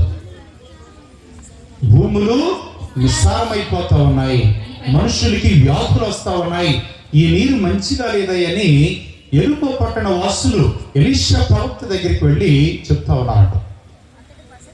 మనం బ్రతకాలంటే ఏం కావాలమ్మా? మనం బ్రతకాలంటే ఏం కావాలి? ఆహారం కావాలని చెప్తారు, గాలి కావాలని చెప్తాం. అన్నిటికంటే ముఖ్యమైనటువంటిది ఏమిటి? నీరు కావాలి. నీరు లేకపోతే ఈ భూప్రపంచం మీద అసలు జీవమే ఉండదు. ఈ భూప్రపంచం మీద జీవం ఉండాలంటే నీరు కావాలి. ఈ నీరు ఉంటేనే, అది మంచినీళ్ళు అయితేనే మనం ఆరోగ్యంగా ఉంటాం. మరి ఇప్పుడు ఈ మంచినీళ్ళని మనం తాగి మినరల్ వాటర్ అంతా కూడా ఏమ్మా, మనం మంచినీళ్ళు తెచ్చుకుంటున్నాం కదా, 10 రూపాయలు ఇచ్చే డబ్బా నీళ్ళు, మినరల్ వాటర్ అది, అవునా కాదా అని మనం అనుకుంటున్నాం. అందులో మినరల్స్ ఏమీ లేవు. అందులో ఈ రసాయనాలు కలుపుతూ ఉంటారు. కాస్త నీళ్లు తేటగా ఉంటాయి, ఆహా మంచి నీళ్ళేనని మనం తాగుతూ ఉంటాం. తర్వాత ఏం చెప్తున్నారు చాలామంది, ఈ నీళ్లు తాగటం వల్ల కాళ్ళు నొప్పులు అయ్యా, ఏళ్ళు నొప్పులు, మోకాళ్ళ నొప్పులు, నడవలేకపోతున్నా ఉంటారు. ఎందుకని? నీళ్లు మంచిగానే ఉన్నట్టు కనపడుతున్నాయి కానీ మంచిగా లేవు. నీరే మానవ జీవనానికి నాంది. నీరు లేకపోతే ప్రపంచంలో ఏది ఫలించదు, ఎవరు బ్రతకలేం, ఏ ప్రాణి కూడా జీవించలేదు. అందుకనే దేవుడు ఈ నీటిని ఇచ్చాడు. అది మనకు మంచినీరు కావాలి, మనం త్రాగటానికి, మనం జీవించడానికి మంచినీరు కావాలి. ఎరుకో పట్టణ వస్తువులు ఎలీషా దగ్గరకు వచ్చి చెప్తున్నటువంటి మాట ఏమిటంటే, అయ్యా మా ఊరంతా, నగరం అంతా ఎలా ఉన్నదంటమ్మా? ఎలా ఉన్నది? అందరూ చెప్పాలి. ఎలా ఉంది? సుందరంగా ఉంది, అందంగా ఉంది, హాయిగా బ్రతుకుతున్నాం. కానీ ఇది ఇక్కడ ఉన్నటువంటి నీరు సరిగా లేవని చెప్తా ఉన్నా. నీరు ఆత్మీయ జీవానికి చిహ్నం. ఈ నీరు సరిగా లేకపోతే జీవితం ఏ విధంగా అయితే వినాశనం అయిపోతా ఉన్నదో, ఆత్మీయ జీవం లేనటువంటి బ్రతుకులు కూడా అదే విధంగా ఉంటాయి. నీరు లేకపోతే ఏ విధంగానైతే భూమి నిస్సారంగా ఉంటా ఉన్నదో, ఆత్మీయ జీవం లేకపోతే మనిషి బ్రతుకు కూడా అంతే నిస్సారంగా ఉంటది. వెలుగు ఉండదు, సంతోషం ఉండదు, సమాధానం ఉండదు, మానవ జీవితంలో కావాల్సింది ఏది కూడా దొరకదు. అందుకనే దేవుడు మనకి ఈ ఆత్మీయ జీవం ఇవ్వటానికి మనల్ని పిలుస్తూ ఉన్నాడు. ఎలీషా ప్రవక్త ఏం చేశాడమ్మా? క్రొత్త ఉప్పును తీసుకుని రమ్మని పిలుస్తూ ఉన్నాడు. క్రొత్త ఉప్పును తీసుకొని వచ్చిన తర్వాత ఆ ఉప్పును ఆశీర్వదించి, ఎక్కడ నీటి బుగ్గ, ఎక్కడ నుండి నీరు వస్తా ఉన్నదో అక్కడ ఈ ఆశీర్వదించినటువంటి ఉప్పును వేసినప్పుడు ఆ నీరంతా కూడా నిర్మలంగా తయారు చేయబడతా ఉన్నది. అప్పుడు ఎలీషా ప్రవక్త ఎరుకో పట్టణ వాసులకు చెప్తున్నాడు, అయ్యా ఇదిగో ఈ నీటిని నేను ఆశీర్వదించాను, ఈ నీరు నిర్మలంగా మారింది, ఇప్పుడు మీ భూములు ఫలిస్తాయి, మీకు ఆరోగ్యం కలుగుతా ఉన్నది, మీ జీవితం అంతా కూడా సంతోషంగా ఉంటా ఉన్నది, మీరందరూ కూడా హాయిగా ఆనందంగా బ్రతుకుతారని ఎలీషా ప్రవక్త వాళ్ళని ఆశీర్వదించి పంపించేస్తూ ఉన్నాడు. ఈరోజు మీరు మనందరం కూడా ఇక్కడ చేరిన ప్రభుతో చెప్పుకోవాల్సినటువంటి మాట ఏమిటంటే, అయ్యా నా బ్రతుకంతా బాగానే ఉన్నది, డబ్బులు సంపాదిస్తున్నావు, ఇల్లు కట్టుకుంటున్నావు, అన్ని కూడా నిర్మించుకుంటున్నావు, కావలసిన వాహనాలు కొనుక్కుంటున్నావు, కానీ ఏం బాగాలేదమ్మా? ఏం బాగాలేదు? అందరూ చెప్పాలి, ఏం బాగుండట్లేదు మనకి? ఆరోగ్యం బాగలేదండి ఫాదర్ గారు అంటారు. ఎందుకని బాగున్నట్లు ఆరోగ్యం? ఏమ్మా, ఎందుకని బాగున్నట్లు ఆరోగ్యం అంటే రకరకాల వ్యాధులు వస్తాయి. మనం మనుషులం కాబట్టి, శరీరం ఉన్నది కాబట్టి రకరకాల వ్యాధులు వస్తూ ఉంటాయి. కానీ ఎక్కువ జబ్బులు మనంతటా మనమే కొని తెచ్చుకుంటాం. ఎక్కువ జబ్బులు మనకి బయట నుంచి రావు, మనంతటా మనమే కొని తెచ్చుకుంటాం. ఎలా కొని తెచ్చుకుంటున్నాం ఇవన్నీ అంటే, ఈ ఆత్మీయమైనటువంటి జీవం లేక, ఆత్మీయమైనటువంటి సంతోషం లేనప్పుడు మనిషి మనసు అలజడిగా ఉంటది, ఆందోళనగా ఉంటది. ప్రతి చిన్న విషయానికి టెన్షన్ పడిపోతూ ఉంటారు, ప్రతి చిన్నదానికి బాధపడిపోతూ ఉంటాం. అమ్మో అది జరిగిపోయింది, ఇది జరిగిపోయింది, అది రాలేదు, ఇది రాలేదు, ఇంకేదో జరిగిపోతుందని మనుషులు నెమ్మదిగా ఉండకుండా అలజడికి, ఆందోళనకి గురవటం వలన మనిషి తినే ఆహారం ఆరోగ్యకరంగా మారదట. మీరు అన్నం తినేటప్పుడు నేను అప్పుడప్పుడు చెప్తూ ఉంటే చాలా మందికి, భోజనం చేసేటప్పుడు చాలా ప్రశాంతంగా భోజనం చేయాలి. అవునా కదా? ఎంతమంది ప్రశాంతంగా భోజనం చేసేవాళ్ళు ఉన్నారు? ఒకసారి చేతులు ఎత్తండి. ప్రశాంతంగా భోజనం చేసేవాళ్ళు ఎంతమంది ఉన్నారమ్మా? రోజు చేస్తున్నారా? ఎవరు చేయట్లే. మన ఇంటి దగ్గర అప్పుడప్పుడు గమనిస్తూ ఉంటే భోజనం తయారు చేసుకుంటారు, కానీ ఆ భోజనం తినే సమయానికి ఎవరో పిల్లలు లేకపోతే పెద్దలు ఏదో అంటూ ఉంటారు, ఏదో చేస్తూ ఉంటారు. వీళ్ళు ఇసురుకుంటా ఆ ప్లేట్లో అన్నీ కూడా తీసుకొని వచ్చి ఏదో అంత ముద్ద అన్నం పెట్టుకొని హడావుడిగా తిని పరుగులు ఇస్తూ ఉంటాం. ఆరోగ్యం ఉంటుంది మనకి? తర్వాత ఈ అన్నం తిన్న తర్వాత కూడా కరుచుకుంటా తిరుగుతూ ఉంటాం. ఆరోగ్యకరంగా ఉంటుందా? ఉండదు. నువ్వు ఆరోగ్యంగా ఉండాలి అంటే దేవుడు ఇచ్చినటువంటి ఆహారానికి నువ్వు వందనాలు చెప్పు. అయ్యా, మొట్టమొదటి వరం నువ్వు నాకు ఇచ్చింది, ఈరోజు నన్ను ప్రాణంతో ఉంచావు. రెండవది, ఈ ప్రాణాన్ని పోషిస్తా ఉన్నావు, నువ్వు ఆహారాన్ని దయచేసావు తండ్రి, ఈ ఆహారానికి నీకు వందనాలు తెలియజేస్తా ఉన్నాను. నువ్వు కాసేపు ప్రశాంతంగా ఆ భోజనం ప్రార్థన చేసుకుని తిన, ఆరోగ్యకరంగా మారుతుంది. నువ్వు ఆ అలజడితో ఆందోళనతో ఉండటం వలన మనకి ఆరోగ్యం అయిపోయిందమ్మా. ఇప్పుడు ఎవరిని చూసినా సరే బీపీలు షుగర్లు అంటున్నాం మనం. ఎందుకని వస్తున్నాయి బీపీలు షుగర్లు? ఇదివరకు మన వెనకట్లో ఉన్నటువంటి ప్రజలకి, పూర్వకాలంలో ప్రజలకి బీపీ షుగర్లు ఏంటో తెలిసేది కాదు. ఇప్పుడు అందరికి వస్తున్నాయి. చిన్నపిల్లలకి ఎవరిని అడిగినా సరే బీపీలు షుగర్లు అందరికి వస్తున్నాయి. దీనివల్ల ఒకటి మాది ఆహారపు అలవాట్లు, రెండవది మనిషి పడే వేదన, మనిషి పడే ఆందోళన, మనిషిలో ఉన్నటువంటి అలజడి వలన ఈ వ్యాధులన్నీ కూడా కలుగుతున్నాయి. డాక్టర్ గారి దగ్గరికి వెళ్ళగానే ఆయనకి ఏదో మాట చెప్తాడు. ఆ మాట చెప్పగానే ఇంకాస్త భయం వేసిద్ది మనకి. ఆ మందులు వేసుకోవాలి, నువ్వు అది చేయకపోతే ఇదే ఇది లేకపోతే ఇంకేదో జరిగిద్ది అనగానే ఇంకాస్త భయం మనకి. ఇంగ్లీష్లో ఒక మాట ఉన్నది, doctor kills your hills with pills but finally kills you with his bills అని. డాక్టర్ గారు ఏం చేస్తారంటమ్మా, నువ్వు డాక్టర్ గారి దగ్గరికి వెళితే నీకు మందుతో నీకు ఉన్నటువంటి జబ్బుని కాస్త తగ్గిస్తాడు, కానీ బిల్లు వచ్చినప్పుడు ఏమైంది? ఈ రోజుల్లో మందులు మనం హాస్పిటల్కి వెళ్ళినప్పుడు ఏమొచ్చిందమ్మా? ఏమొచ్చింది చెప్పండి అందరూ? పెద్ద బిల్లు వచ్చింది. ఆ బిల్లు చూసి ఒక ఆయన దడేలు పడిపోయాడు పాపం. అప్పుడు వరకు బాగానే ఉన్నాడు. ఇక మామూలుగా డిశ్చార్జ్ చేసి హాస్పిటల్ నుంచి ఇంటికి పంపిస్తున్నారు. బిల్లు ఎంత అయిందో మొత్తం తయారు చేయండి అంటే తయారు చేసిన తర్వాత ఇలా పేషెంట్ని ఆ ఇంటి వాళ్ళందరూ కూడా కాస్త అక్కడ కౌంటర్ దగ్గర కూర్చున్నారు. బిల్లు ఎంత అయిందని ఆ బిల్లు చూసిన తర్వాత ఏమైపోయారు? వీళ్ళు నడిచే వాళ్ళ పడిపోయారు. అంత భయంకరంగా ఉంటుంది. డాక్టర్ గారు మందిచ్చేదో కాసేపు ఉపశమనం కలిగజేస్తాడు, ఆ బిల్లుతో మనల్ని చంపేస్తూ ఉంటారు. ఈ రోజుల్లో పరిస్థితి అది. దేవుడు నీ దగ్గర బిల్లు దేనికి తీసుకోవట్లా. ప్రతిరోజు మనం ఎంతో గాలి పీల్చుకుంటున్నాం, కానీ బిల్లు కడుతున్నావా? నీళ్లు తాగుతున్నాం, నీళ్ళు అంటే ఇప్పుడు కొనుక్కుంటున్నాంలే, కానీ కొద్దిగా అంతకుముందు మనం ఎవరు నీళ్ళు కొనుక్కోవాలి. దేవుడు మనిషికి కావలసినటువంటి సమస్తాన్ని ఆయన అనుగ్రహిస్తున్నాడు ఉచితంగా. మనకు ప్రాణానికి మనం ఆయన బిల్లు కడుతున్నావా? అమ్మా, దేవుడు మన ప్రాణం పోసాడని ఆయన బిల్లు కడుతున్నా ఎవరన్నా? ఎవరు ఏం చేయట్లా. మనం చేయవలసిందలా ఒకటే, దేవుడు ఇచ్చినటువంటి ప్రాణాన్ని రక్షించుకోవడం కోసం నువ్వు ప్రయత్నం చేయాలి, నువ్వు ప్రార్థన చేయాలి. లోకంలో మనకి ఏది ఉండదు, ఏది మనకి మిగలదు. మనకి మిగిలేదల్లా ఒకటే, మన ఆత్మను రక్షించబడటం. దానికోసమే మరి మనం ప్రతి గ్రామంలో కూడా 3 రోజులు కోటాలు, సిలువు మార్గాలు, ఉపవాసాలు, ప్రార్థనలు, ఇవన్నీ దేనికోసం అంటే నీ బ్రతుకు బాగుండాలని, ఆత్మీయంగా ఆరోగ్యంగా ఉండాలి, శారీరకంగా ఆరోగ్యంగా ఉండాలి. అంటే ఎక్కడికి రమ్మని పిలుస్తున్నాడు మా దేవుడు? ఎక్కడికి రమ్మని పిలుస్తున్నాడు? దైవ సన్నిధికి రమ్మని పిలుస్తా ఉన్నాడు. దైవ సన్నిధిలో ఏమి దొరుకుతా ఉన్నదని రమ్మని పిలుస్తున్నాడు. మరి భక్తులు ఎంతమందో ఈ దైవ సన్నిధిలో ఎంత గొప్ప భాగ్యం ఉన్నదో కనుగొన్నారు. 84వ కీర్తన 1వ వచనం చదవండి ఒకసారి.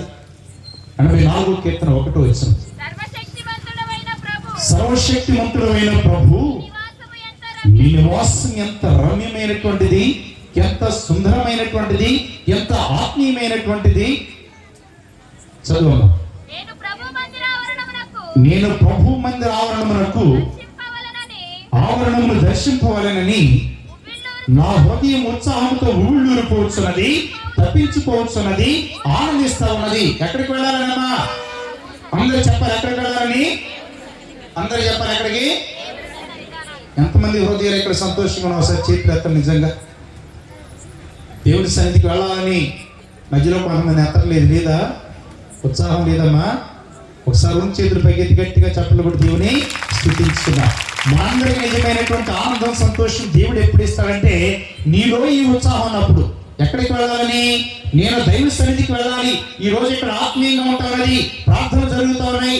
ఆ వెలుగు, ఆ సంతోషాన్ని నేను పొందుకోవాలన్నటువంటి ఆలోచన నీలో ఉన్నప్పుడు దేవుడు మనకి జీవాన్ని ఇస్తా ఉంటాడు.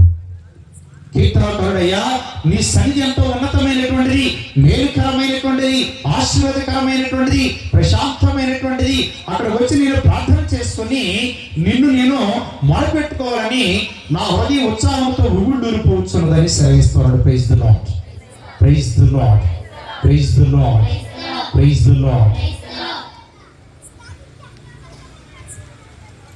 నా ప్రాణమా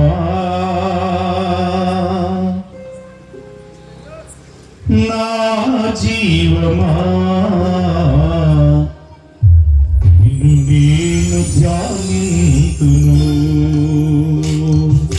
నా సర్వమా నా సకలమా నిన్ను నేను కీర్తింతును.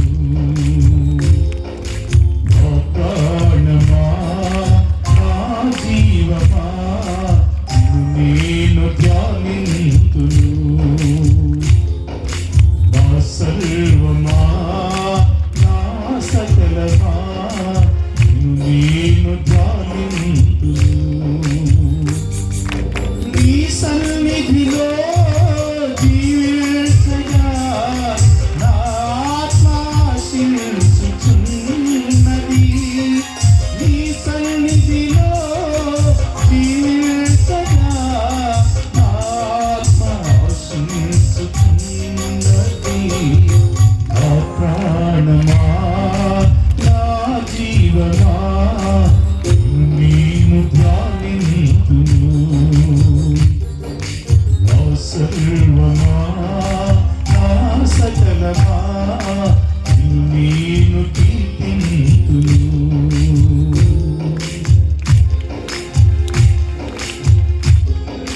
నీ ప్రేమలో జీవించగా తనువు తప్పించుచున్నది.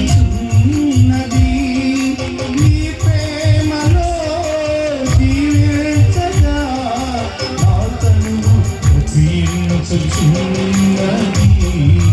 నా ప్రాణమా నా జీవమా నేను ధ్యానింతును. నా సర్వమా నా సకలమా నేను కీర్తింతును.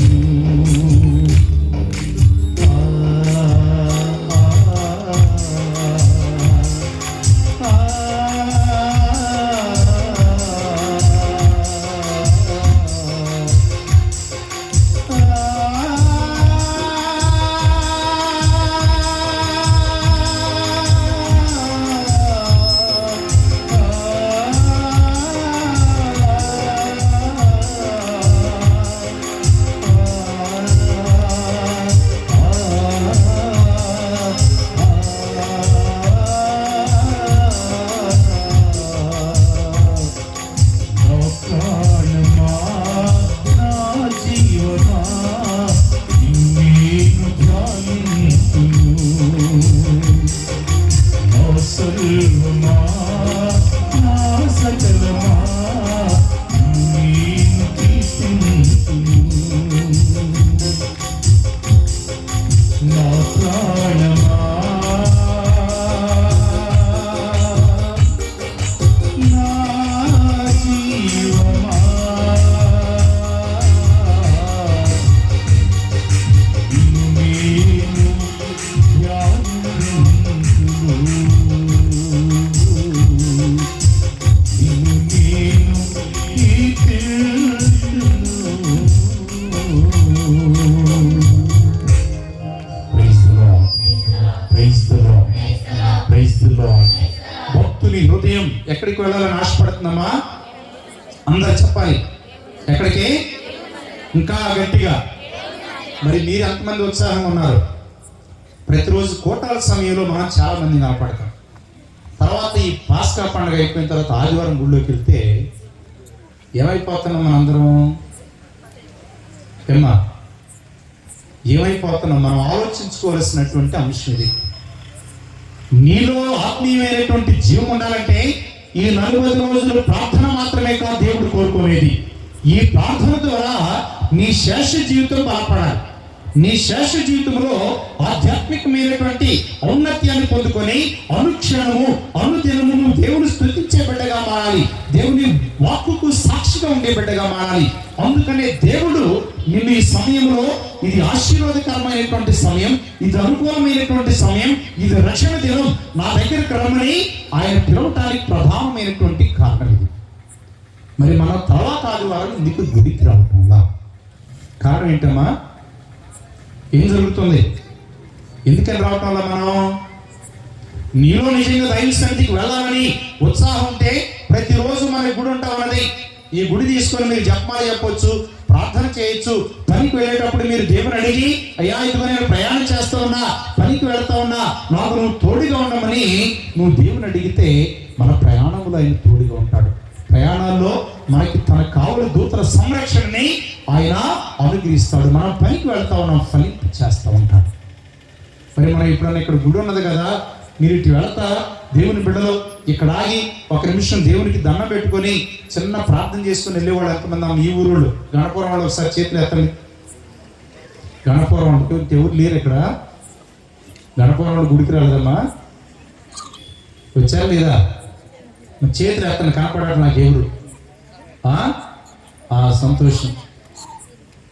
మీరందరూ ఎప్పుడన్నా, మీరు వాళ్ళు మాత్రమే కాదు, మనందరి ఊళ్ళలో దేవాలయాలు ఉన్నాయి కదా, మీరందరూ ప్రార్థన చేస్తున్నారు. ఎప్పుడన్నా మీరు చేయవలసిన ఈ తపస్కారంలో మీరు తీసుకోవలసినటువంటి నిర్ణయం ఏంటంటే, దేవుడు మనల్ని వాక్యం ద్వారా హెచ్చరించేది, నీ జీవితాన్ని మార్చుకునే బిడ్డగా నువ్వు ఆశపడితే తర్వాత దినములలో కూడా నువ్వు అదే ఆత్మబలంతో నడిపించబడాలి, అదే ఆత్మశక్తితో నీ జీవితాన్ని కొనసాగించాలి.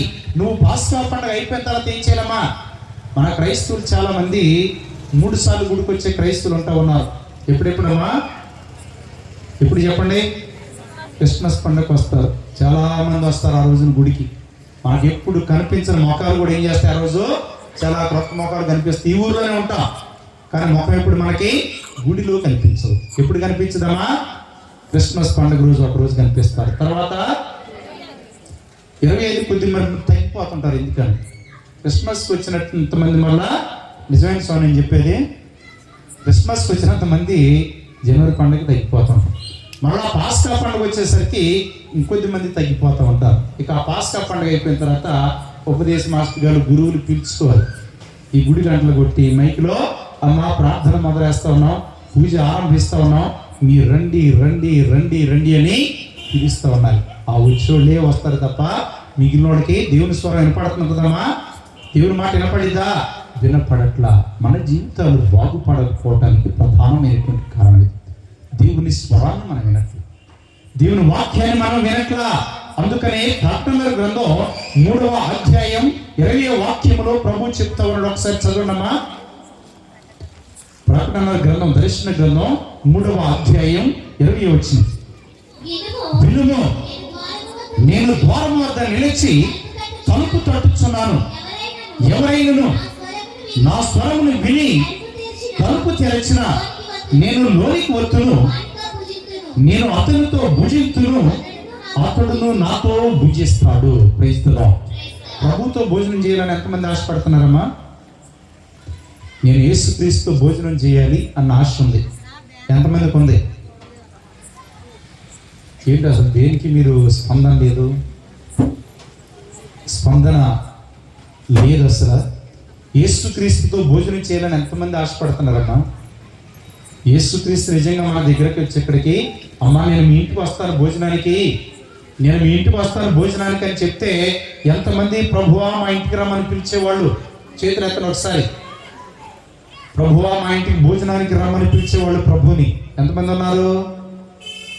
మరి ప్రభు ఎప్పుడన్నా అడిగాడా మిమ్మల్ని మీ ఇంటికి భోజనానికి వస్తానని? అడిగాడా లేదా? చెప్పండి, అడిగాడా లేదా? ఎప్పుడు వచ్చాడు స్వామి యేసు ప్రభు మా ఇంటికి? ఎప్పుడు వచ్చాడు? మమ్మల్ని ఇప్పుడు అడిగాడు భోజనం పెట్టమని.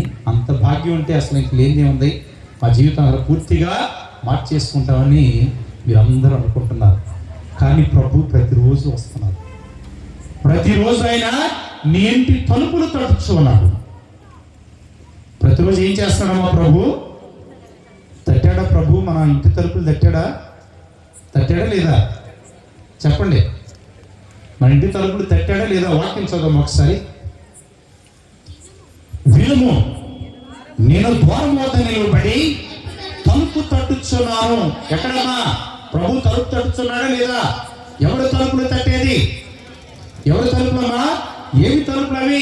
నీ హృదయం అనే తలుపులను ప్రతిరోజు, ప్రతి క్షణం, అనుక్షణం, అనుదినం, ప్రతి వారం, ప్రతి నెల, ప్రతి సంవత్సరం నువ్వు బ్రతికినటువంటి గడియలన్నిటిలో దేవుడు నీ హృదయాన్ని ఏం చేస్తున్నాడమ్మా? ఆయన తడుతూనే ఉన్నాడు. ఆయన తడుతూనే ఉన్నాడు. ఆయన నిన్ను పిలుస్తూనే ఉన్నాడు. బిడ్డ వినుము, నేను నీ ద్వారము దగ్గర, నీ హృదయం అనే ద్వారము దగ్గర నిలబడి తలుపు తట్టుచున్నాను. వాక్యించమ్మా. ఎవరైనను నా స్వరమును ఏమినాలటమా? ఏమిటి? దేవుని యొక్క స్వరాన్ని విని, ఆ స్వరం దేవుడు నీకు ప్రతిరోజు ఇదిగో ఈ గుడి మీద ఉన్నటువంటి మైక్ ద్వారా వినిపిస్తున్నాడు, గుడి గంట ద్వారా వినిపిస్తున్నాడు, ఉపదేశ మాస్టర్ గారు నోట వినిపిస్తున్నాడు, గురువుల నోట వినిపిస్తున్నాడు, పెద్దల నోట వినిపిస్తున్నాడు, మంచి తల్లిదండ్రుల ద్వారా నోట వినిపిస్తున్నాడు, మంచి స్నేహితుల ద్వారా వినిపిస్తా ఉన్నాడు. బిడ్డ నా దగ్గరికి రా, వినుము, నేను నీ హృదయం అనే ద్వారము దగ్గర నిలబడి తలుపు తట్టుచున్నాను. ఏం చేయమని చెప్తున్నాడమ్మా? ఎవరైతే తలుపులు తీస్తారో నేను లోనికి వస్తాను, నేను వానితో భుజిస్తాను, అతడు నాతో కలిసి భుజిస్తాడు. ఎంతటి గొప్ప భాగ్యమ్మా! మీరందరూ ఇందాక చెప్పారు, యేసు ప్రభు వస్తే మా ఇంటికి భోజనానికి తీసుకుని వెళ్తామని. మరి ఆయన వస్తున్నాడా లేదా? వస్తున్నాడా లేదా చెప్పండి. నీ హృదయం అనే తలుపులు తడుచున్నాడా లేదా? కానీ మనం ఎవరు కూడా హృదయం అనే తలుపులు తీట్లా. మనం గట్టిగా బిగించి గడి పెట్టుకొని పెద్ద పెద్ద ఎంతలో తాళాలు వేసి ఉంచాము. దేనికి? మనం మామూలు ఎండ తలుపులు అయితే వచ్చిన దెబ్బ కొడుతూ వచ్చేస్తాయి. ఈ హృదయం అనే తలుపులు ఎట్లా ఉన్నాయమ్మా? చాలా కఠినంగా ఉన్నాయి. ఎన్నో వాక్యాలు వింటున్నాం మనం. ఎన్నో సంవత్సరాల నుంచి దేవుడు మనం హెచ్చరిస్తూ ఉన్నాడు. ఎన్నో సంవత్సరాలు క్రైస్తవ జీవితం జీవిస్తున్నాం. కానీ మన జీవితంలో మంచితనం అనేది లేదు, ప్రేమ అనేది లేదు, కనికరం అనేది లేదు, దయ అనేది లేదు, క్షమించే గుణం అనేది లేదు. క్రైస్తవత్వములు మనం ఉంటున్నాం, కానీ నిజమైనటువంటి క్రైస్తవులుగా మనం బ్రతకట్లే. యేసు క్రీస్తు మన దగ్గర లేడు, మన దగ్గర అయినా లేడు. మనకి పేరుకు మాత్రమే క్రైస్తవులుగా ఈ రోజుల్లో. అందుకనే ప్రభు చెప్తున్నాడు, బిడ్డ నా స్వరమును విను, నేను వచ్చి నీ హృదయం అనే తలుపులు తట్టుచున్నాను. అందరూ ఒకసారి చేతులు పైకి గట్టిగా చెప్పడం కూడా దేవుని స్తుతించాడు. నీ హృదయం అనే తలుపు ఈ రోజున వాక్యం ద్వారా ఆయన చెప్తున్నాడు, బిడ్డ ఎన్నో సంవత్సరాల నుండి నేను నా వాక్కును వినిపిస్తా ఉన్నా, నీ జీవితం మార్చుకోవటామని నిన్ను పిలుస్తా ఉన్నా. నువ్వు నా దగ్గరకు వచ్చి నెమ్మదిగా ఉంటేనే నీ జీవితం సురక్షితంగా ఉంటుందని నేను పిలుస్తా ఉన్నా. కానీ నువ్వు మాట వినట్లే, నా స్వరాన్ని వినట్లా. నువ్వు ప్రతి ఆదివారం గుడికి రావటంలా, ప్రార్థనా సమయం ఉన్నప్పుడు నువ్వు ఆ ప్రార్థన సమయానికి నువ్వు రావటంలా. మనకి జీవితంలో అత్యంత విలువైనటువంటి సమయం ఏదో తెలుసమ్మా? అత్యంత విలువైనటువంటి సమయం ఏది మనకి? నువ్వు దేవుని కోసం చేస్తావు. నీ జీవితంలో మొట్టమొదటి స్థానాన్ని దేవుడికి ఇస్తే అది నీకు ఫలాన్ని ఇస్తావన్నది. నీ జీవితం అంతా కూడా దేవుడి కొన్నిసార్లు కష్టాలు వస్తాయి, నష్టాలు వస్తాయి, బాధలు వస్తూ ఉంటాయి. వీటన్నిటిలో కూడా భగవంతుడు మనకు తోడుగా ఉండి ఆయన ఏం చేస్తాడమ్మా? ఏం చేస్తాడు? నడిపిస్తాడా లేదా? మనం నడిపిస్తాడు, బలపరుస్తాడు. మరి ఇప్పుడు మనం ఏం చేయాలి? ఈ రోజున తపస్కారంలో మనం ఏం చేయడానికి ఇక్కడికి వచ్చాం? దేవుడు ఏం చేయమని చెప్తున్నాడు మనల్ని? ఏం చేయాలి ఇప్పుడు? మనం ఏం చేయాలమ్మా? ఇప్పుడు వాక్యం ద్వారా చెప్తున్నాడు. ఏం చేస్తున్నాడు ప్రభు? తట్టుచున్నాడు లేదా? ఏమనమని చెప్తున్నాడు? ఆయన స్వరాన్ని వినమని చెప్తున్నాడు. ఆయన స్వరాన్ని విని నీ హృదయం అనే తలుపులు తీస్తే నేను నీతో భుజిస్తాను, నువ్వు నాతో భుజించవచ్చు అని చెప్తున్నాడు. ఈ వాక్యం ఎవరికి దొరికిందమ్మా? దైవ గ్రంథంలో చాలా మంది ఉన్నారు. మనందరికీ జక్కయ్య తెలుసు. జక్కయ్య ఎవరిని చూడాలని ఆశపడ్డాడమ్మా? ఎవరిని చూడాలని? యేసయ్యను చూడాలని ఆశపడ్డాడు. యేసయ్య తన ఇంటికి వస్తాడని కానీ, తనతో భుజిస్తాడని కానీ, లేకపోతే జక్కయ్య ప్రభుతో ప్రత్యక్షంగా మాట్లాడుకుంటాడని కానీ జక్కయ్యకి ఏ రోజు తెలియదు. ఊహించినటువంటి గొప్ప మేలులు చేశాడు. జక్కయ్య హృదయంలో ఉన్నటువంటి ఆలోచనను బట్టి. జక్కయ్య హృదయంలో ఏం ఆలోచన ఉందమ్మా? ఏం ఆలోచన ఉంది చెప్పాలి అందరూ. ఏం ఆలోచన ఉంది? ఎవరి దగ్గరికి వెళ్ళాలని, ఎవరిని చూడాలని, ఎవరిని పొందుకోవాలని, యేసయ్యను పొందుకోవాలని, ఆయన చూడాలని, ఆయన యొక్క కృపాభాగ్యములు పొందుకోవాలనేటువంటి ఆశ. ఎందుకంటే తన జీవితంలో చాలా ధనం ఉన్నది, ధాన్యం ఉన్నది, డబ్బులు ఉన్నాయి, ఎన్నో అన్యాయాలు చేసి అక్రమాలు చేసి చాలా ధనం సంపాదించాడు, కోట్లాది రూపాయలు విలువ కలిగినటువంటి వస్తువులు సంపదలు అన్నీ ఉన్నాయి. కానీ తన జీవితంలో సంతోషం లేదు. తన జీవితం అంతా బాధగా ఉన్నది, ఏదో వేదనగా ఉన్నది. తన జీవితం అంతా కూడా ఎక్కడో లోయలో ఉన్నట్లు, అగాధంలో ఉన్నట్లు తాను నిస్సారంగా. ఇందాక మనం వాక్యంలో చదువుకున్న భూమికి నీరు లేకపోతే ఏం జరుగుతుందమ్మా? నిస్సారంగా మారిపోతుంది, నిండిపోతా ఉన్నది. తన జీవితంలో కూడా లోకంలో ఉన్నటువంటి సంపదలన్నీ సమకూర్చుకున్నాడు, కానీ తన హృదయం ఆత్మీయ జీవం లేదు, నిస్సారంగా ఉన్నాడు. ఇప్పుడు దానిని పొందుకోవటం కోసం దానిని ఎవరిస్తారు ప్రపంచంలో? ఆ రోజుల్లో చాలా మంది చక్రవర్తులు ఉన్నారు, రాజులు ఉన్నారు, ధనవంతులు ఉన్నారు, సైన్యం ఉన్నది, అందరూ ఉన్నారు. కానీ వీళ్ళ వల్ల ఏమైనా అయ్యే పనా? నీ బ్రతుకు బాగా లేకపోతే బాగు చేసేవాళ్ళు ఎవరైనా ఉన్నారమ్మా? మన బ్రతుకులు బాగా లేకపోతే బాగు చేసేవాళ్ళు లేరు. మనకు శక్తి ఉన్నంతసేపు, బలం ఉన్నంతసేపు, ఐశ్వర్యం ఉన్నంతసేపు, అందం ఉన్నంతసేపు, అన్ని ఉన్నంతసేపు అందరూ మన చుట్టూ ఉంటారు. నువ్వు ఒకసారి బలహీన పడిపోతే, నువ్వు ఒకసారి నీ వయసు అయిపోతే, నువ్వు చేయలేనటువంటి పరిస్థితిలో ఉంటే, నీ దగ్గర ధనం లేకపోతే మన ముఖం చూసేవాడు కూడా ఎవరు ఉండరు ప్రియ. మన సొంత వాళ్ళు కూడా మనల్ని దూరంగా పెట్టేస్తారు. నీ ఇంటి వాళ్ళు కూడా, కొన్నిసార్లు కన్నటువంటి బిడ్డలు కూడా, కట్టుకున్నటువంటి భర్త భార్యలు కూడా ఈ రోజుల్లో మన స్థితి బాగలేనప్పుడు చాలా మంది ప్రక్కన పెట్టేస్తా ఉన్నారు. కానీ దేవుడు ఆ విధంగా చేసేవాడు కాదు. తల్లి మరిచరా, తండ్రి మరిచరా, ఈ లోకమే నిన్ను విడిచిన బిడ్డ, నేను నిన్ను మరవను, విడువను అని అభయమిచ్చినటువంటి దేవుడు మన కోసం కనిపెట్టుకుని ఉంటాడు. మనల్ని కాచి కాపాడాలని మన కోసం ఆయన ఎదురు చూస్తూ ఉంటాడు. నువ్వు ఎప్పుడు ఈ హృదయం అనే తలుపులు తీస్తావు, ఎప్పుడు ప్రభు స్వరం ఆలకించి ఆయన సన్నిధికి వస్తావని ఆయన నిరంతరం ఎదురు చూస్తూ ఉంటాడు. జక్కయ్య వచ్చాడు ఈరోజు.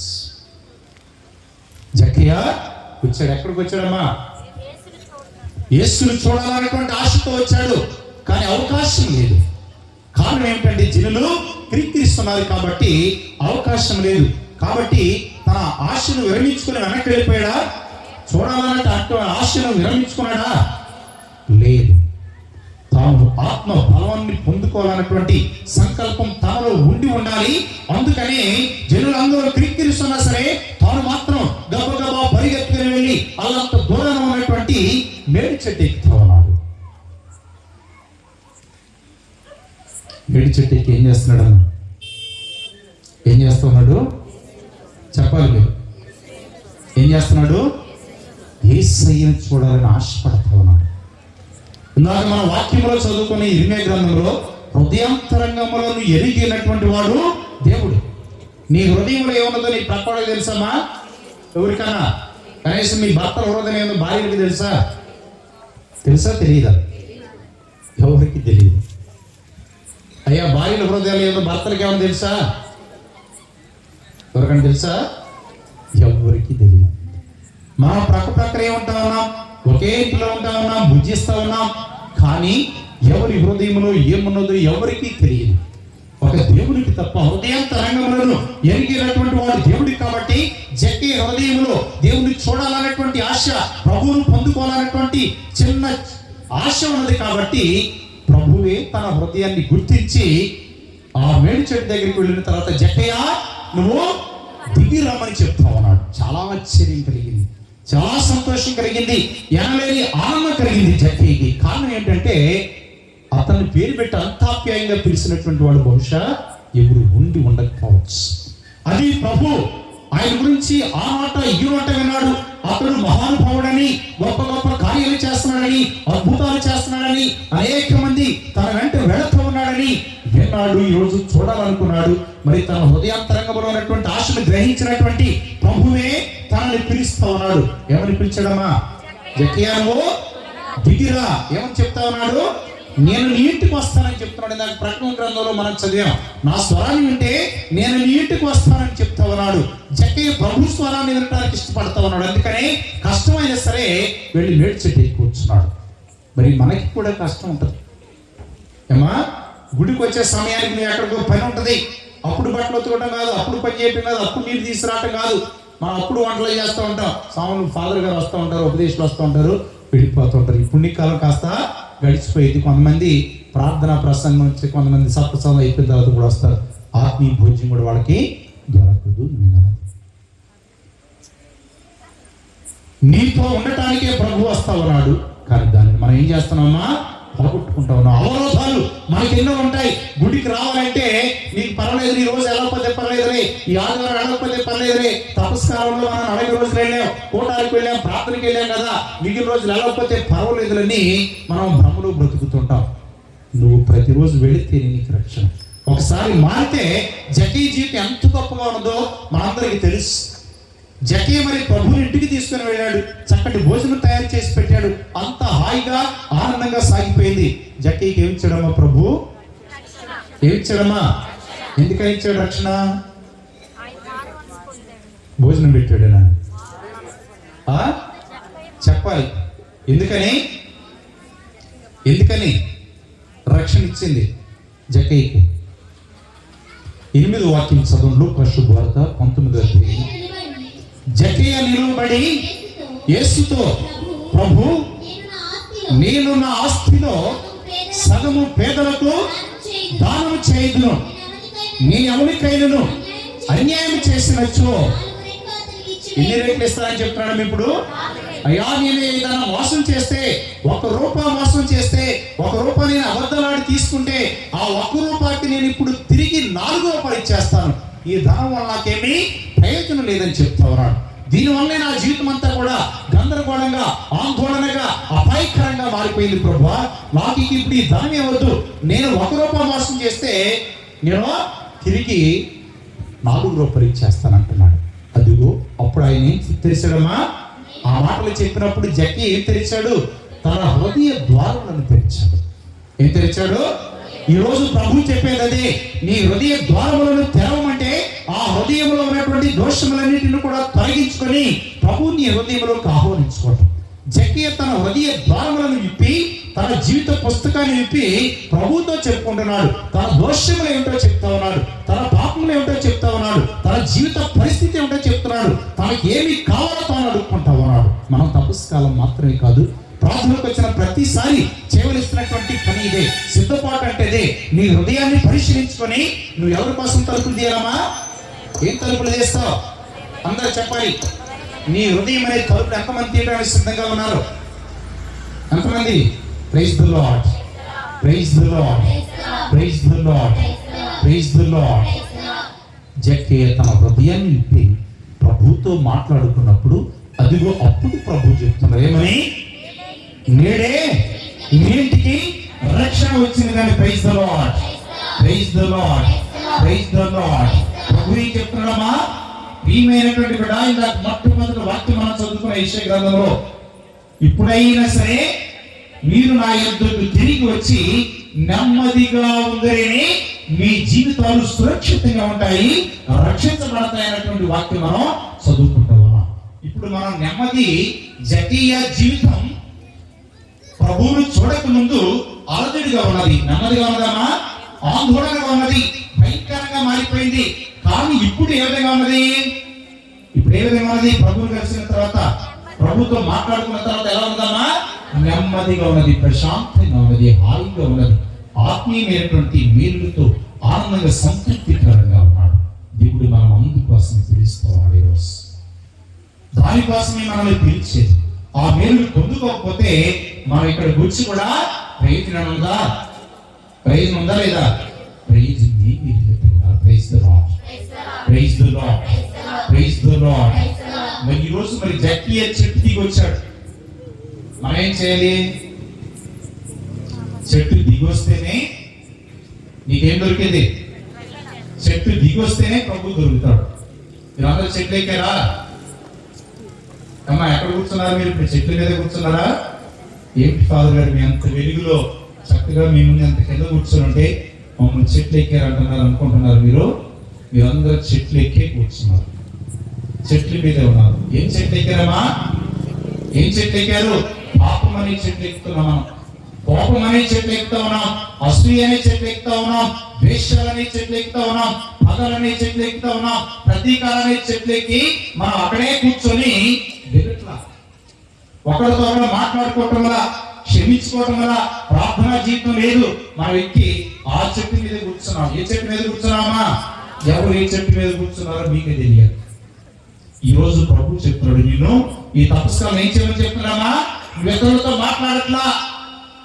చాలా రోజుల నుంచి నువ్వు శత్రుత్వంగా ఉంటా ఉన్నావు, ఒకే ఇంట్లో ఉంటా ఉన్నారు. ఇంటి వాళ్ళు మాట్లాడుకోవటం వల్ల, క్షమించుకోవటం వల్ల నువ్వు క్షమించే గుణం కోసం అయ్యా, నేను ఇదిగో ఈ క్షమించుకోండి, ఈ చెట్టు మీద నేను కూర్చున్నా, పగతో కూర్చున్నా, ప్రతీకారం తీర్చుకోవాలని కూర్చున్నా.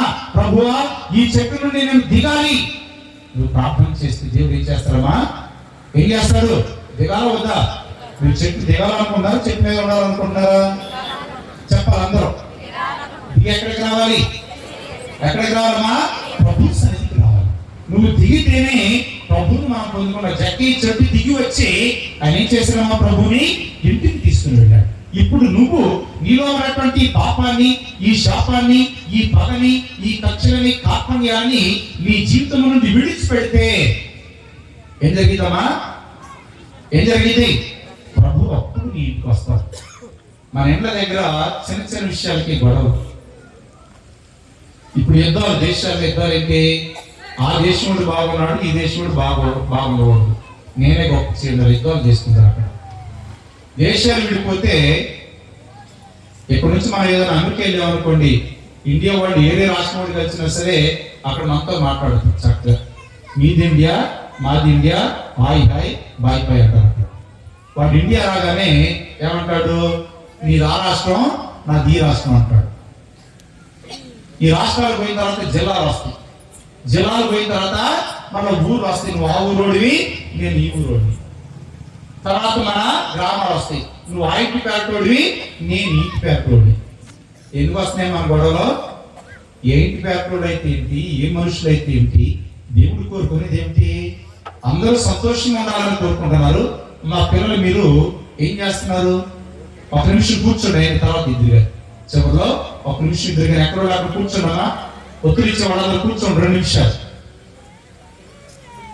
దేవుడి రోజు నువ్వు చెట్టు దిగాలని చెప్తున్నాడమ్మా. నువ్వు చాలా మంది మన ఇండ్ల పేట మీద పోట్లాడుకుంటా ఉంటాం గ్రామాల్లో. దేవుడికి నీ ఇంటి పేరు కావాలి, నువ్వు కావాలా? ఏమా? ఆ ఇంటి పేరటోడు చేస్తే ఈ ఇంటి పేరటోడు మేము చెయ్యం. ఏంటి నువ్వు చేసేది? దేవుడి పని కాదు నువ్వు చేసేది. ఆ ఇంటి పేరటోడు, ఈ ఇంటి పేరటోడు అందరూ కలిసి ఏం చేయాలి? అందరూ దేవుడు స్థుతించాలి వద్దా? మరి ఎందుకు మీ గొడవలో, ఎందుకు సమస్యలు అంటే మనలో మంచితనం లేదు, మనలో దేవుని ఎలా భక్తి భావం అనేది లేదు. నీ గొప్ప కోసం చూసుకుంటున్నావు. నీ గొప్ప ఎంతకాలం ఉంటుంది లోకంలో? మన గొప్ప ఎంతకాలం ఉంటాయన్నా? ఉంటాయా? నువ్వు అన్ని గొప్ప కార్యాలను చేయి, దేవుడికి అవి ప్రీతికరంగా ఉంటావు.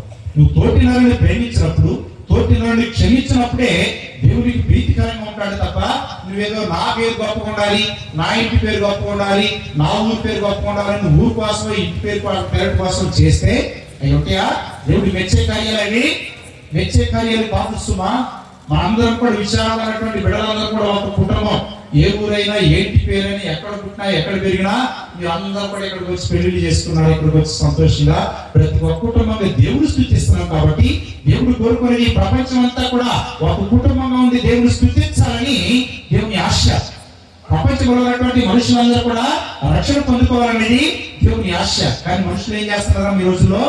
చిన్న చిన్న విషయాలకి ఏం చేస్తున్నామని ఇండ్ల దగ్గర పోట్లాడుకున్నారు లేదు? మీరు అందరితో మాట్లాడుతున్నారు. మీరు ఏమా మాట్లాడుకున్నారు లేదు? చెప్పండి.